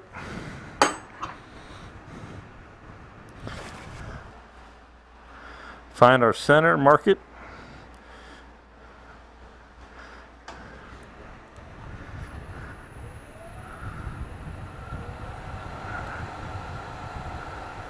There we go. So I'm trying to think, since it's already 3 o'clock, I had a lot of different things here that I could get to, that I'm not going to get to today.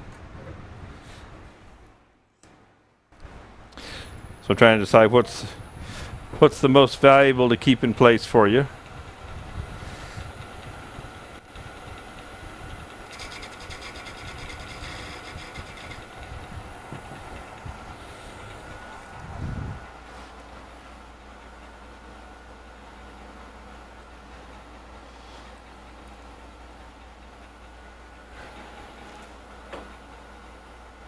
I'm looking for my little square tool. I put it in a different place than from where I had it before.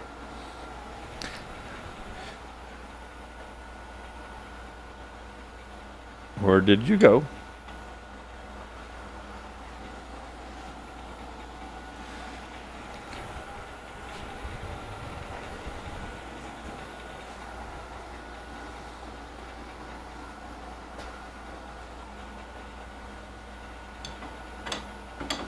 It's amazing how I can lose a tool in 16 feet.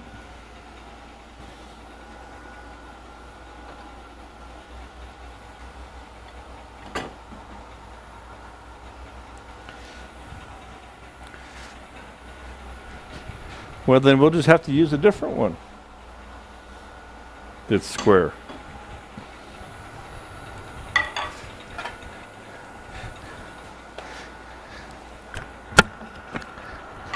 Move my controller out of the way.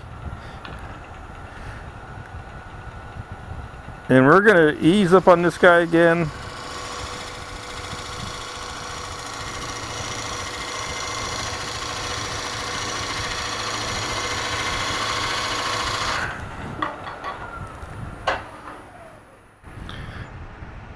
Okay, so we're safe there.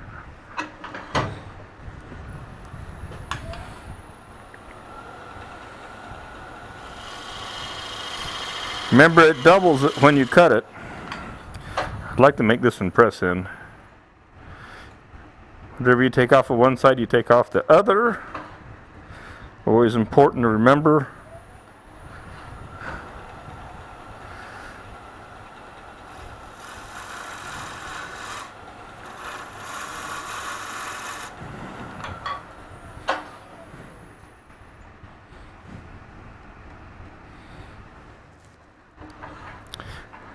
It's fun when you make wooden lidded boxes. With the taper, you can actually just burnish a line.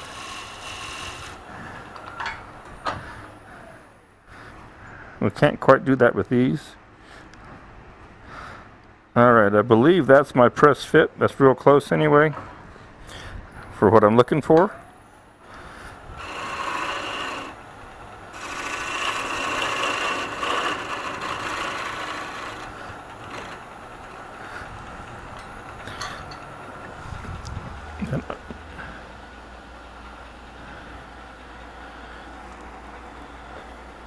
I sure wish I knew where I put that other tool, because it was just the right size. Amazing.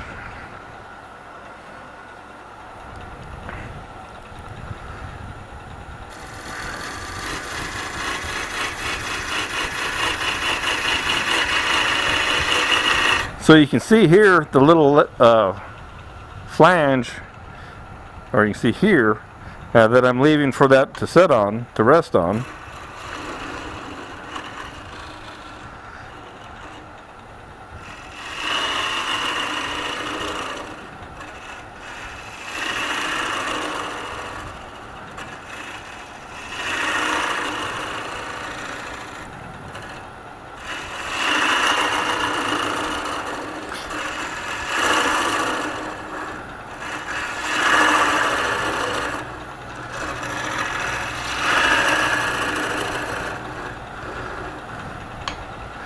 Then we'll take the flange down.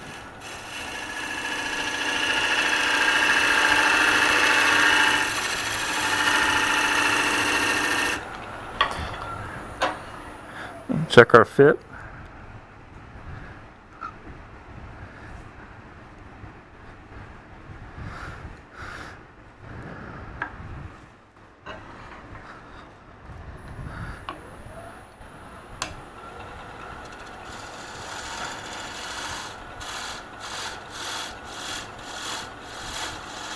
Ever so slightly.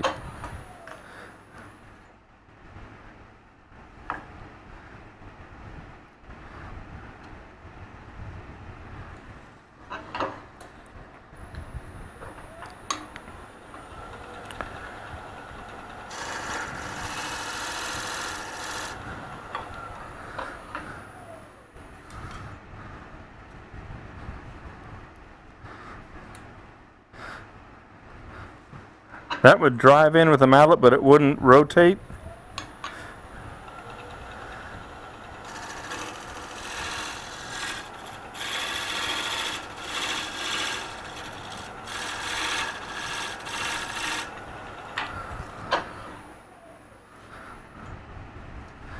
There we go.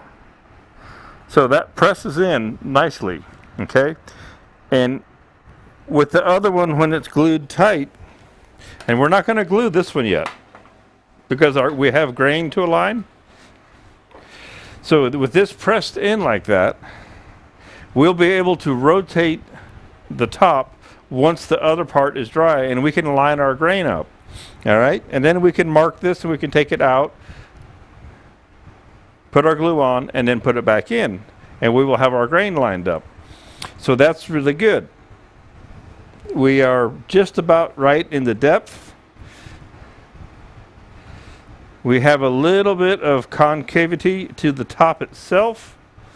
So theoretically, and let me pop it back up here and turn that off. Oop. Turn that off. Go away. Thank you, controller. Theoretically, with this lid, the way it's set, it would just sit down on the other piece and start to make it seal in the rim here. And looking across the top, it just sits down in there. If you want it to be metal to metal, you can always go ahead and trim the wood off. Now, once we have this glued with that other piece, again, it takes a little bit of time. There's a little patience involved. We put it on. We line up the grain the way we want it. Then we put the whole thing back together and we finish our final shape with the lid in place. Turn away the tenon because we're still in a chuck there. Turn our tenon off of here, make a finial out of it, whatever it is we might want to do to make that work. So this guy, as you can see you can't see in that one. I lost track of it. Nope, we're not ready for that yet.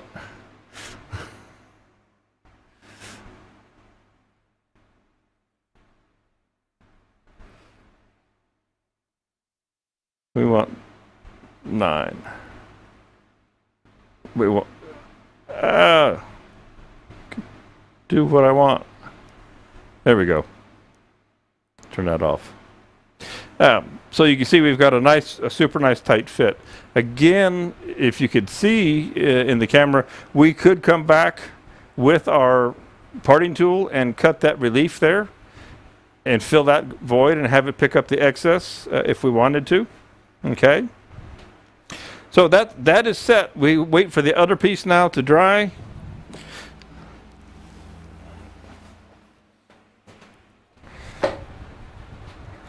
Move this over.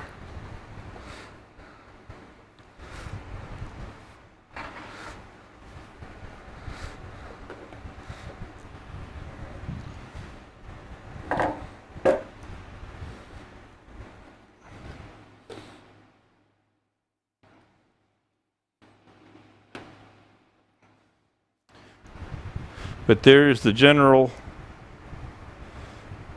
I'm just going to just go like that, okay? And I'll show you that joint. So you see how the joint works, and it's actually wood to wood. And you'll want to come in here and clean this up once because it's not going to be perfectly true and centered. All right. And then you'll have a wonderful piece. And let me pop you back up front. So if I stick this guy up here in the nice green grass window of the back, so you have a nice joint there. And you could just adjust this until you get where your grain is lined up. I don't know where the grain alignment is at the moment on this. I'm kind of looking around. But it makes for a nice piece. All right, and finish hollowing that out. It won't hurt to hollow this out through the brass at all. The Proform tool is not going to hurt that brass. The brass is plenty sturdy and strong, so it's not going to give you any trouble there.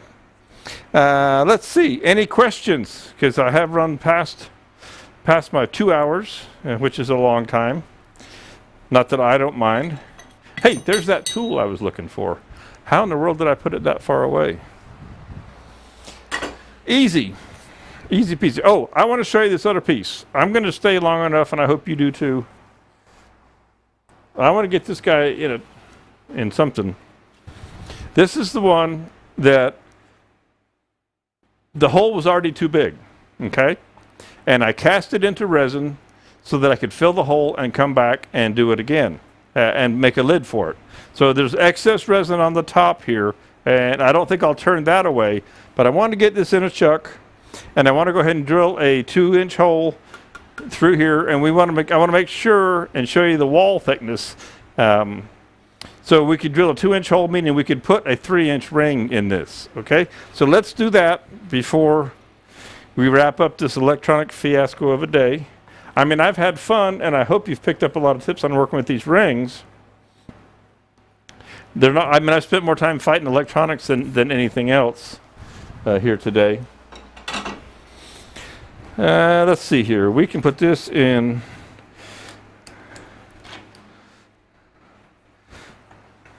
How big is that? I think it's 3.5. I think we can throw the 3.5s on the easy wood here. So gremlins in the controller, gremlins in the camera, chuck jaws wanting to jump out.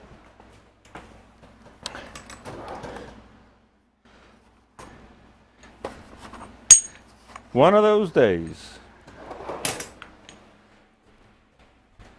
But I'm happy to be here.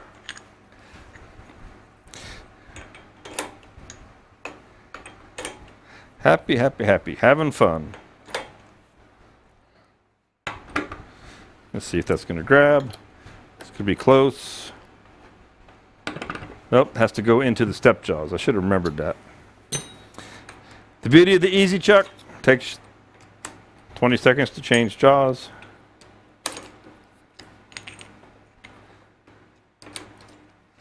If anybody remembers Portland AAW, when we had the jaw changing contest, that was a lot of fun. But I think this idea that I'm showing you here, and it's exactly what happened for me, is I found pieces that I hadn't done anything else with, and I was like, dang, the hole's just a little bit too big. How can I turn this into a piece with threads, with the brass threads? And of course, my resin brain jumped to resin and said, hey, why don't you fill it with resin in a bowl upside down, and then you can use it. And so that's what I did. Set of step jaws here. All right, and this piece is cool. You know, it's got a band on it. Again, it's more sycamore. One of these days, I'm going to be used up of this sycamore someday.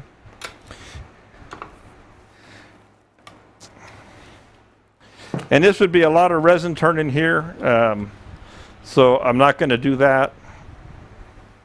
I'm going to back this up so that it will be in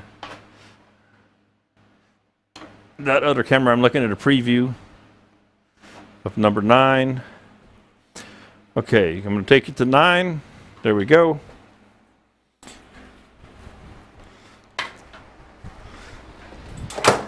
Oh, sorry for the noise. Get my tailstock back up here. Pop in 2-inch drill bit just to open this guy up.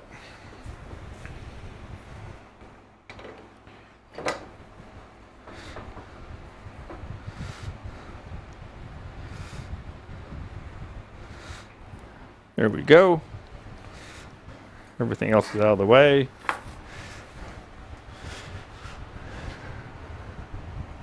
Speed down, about 500.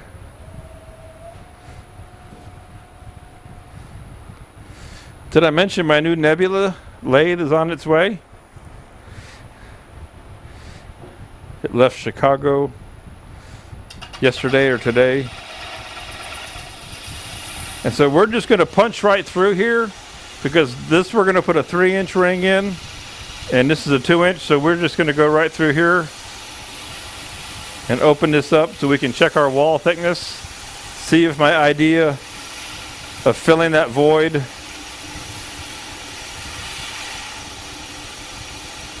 did what I wanted it to and gave me enough thickness, because I need to have enough thickness to be able to make the recess plus the shelf.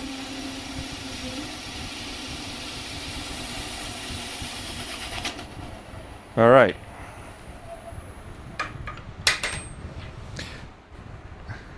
Excellent.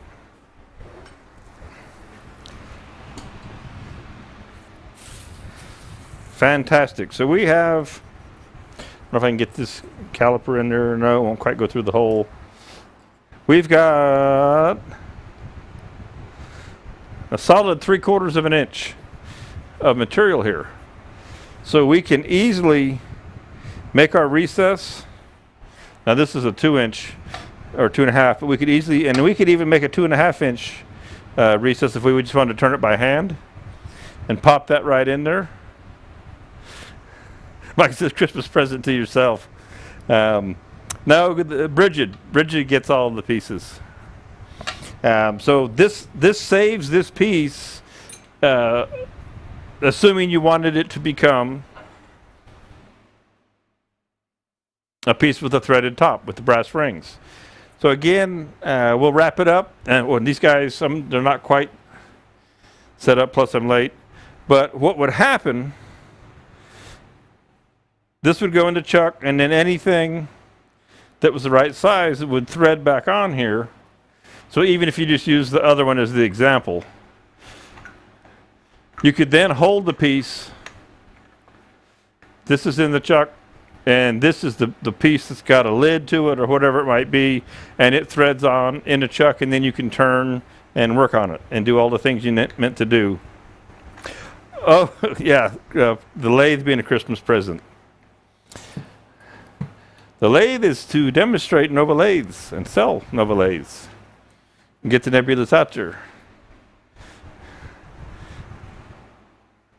And that's missing that. Okay, a couple hours have gone by. I've had a ball doing the rings. Of course, I had the electronic gremlins when I started, but hey, sometimes that happens. We managed to get through it and got everything to work well enough to call it a success. Next week, what am I doing next week out here? I don't know. Got a couple weeks before Christmas, I say. Again, the rings are on the website, and now and they're on sale. 10% promotional going on using Rings 10 for 10% off on the rings. If you have any questions, email Bradley or contact or info@Spiracraft. Message me through Instagram or Facebook. Any of the above, call the number on the website, which I don't know off the top of my head. Be happy to answer any kind of questions for you. I hope you have a good rest of the week. I'm Rabbit. See above. Have a good week, good weekend. New project next week. I'll come up with it for sure. Don't know what it is just yet, but we'll have a lot of fun with it. And I'll have the bugs out of the electronic gremlins here. So with that, Dad says, see above. Hair looking good. Great show. Thanks, Dad. Yeah, I've had one haircut since they cut all my hair off 2 months ago. Craziness, but hey, what are you going to do, right? The lady took out the clippers. Anyway, thank you all so much. I hope you enjoyed it. Again, if you have questions, holler at me. I've got plenty of rings in stock. We'll get them right out to you. So have a great time this week and this weekend. See you next week. And I'm going to program number 7. Take care.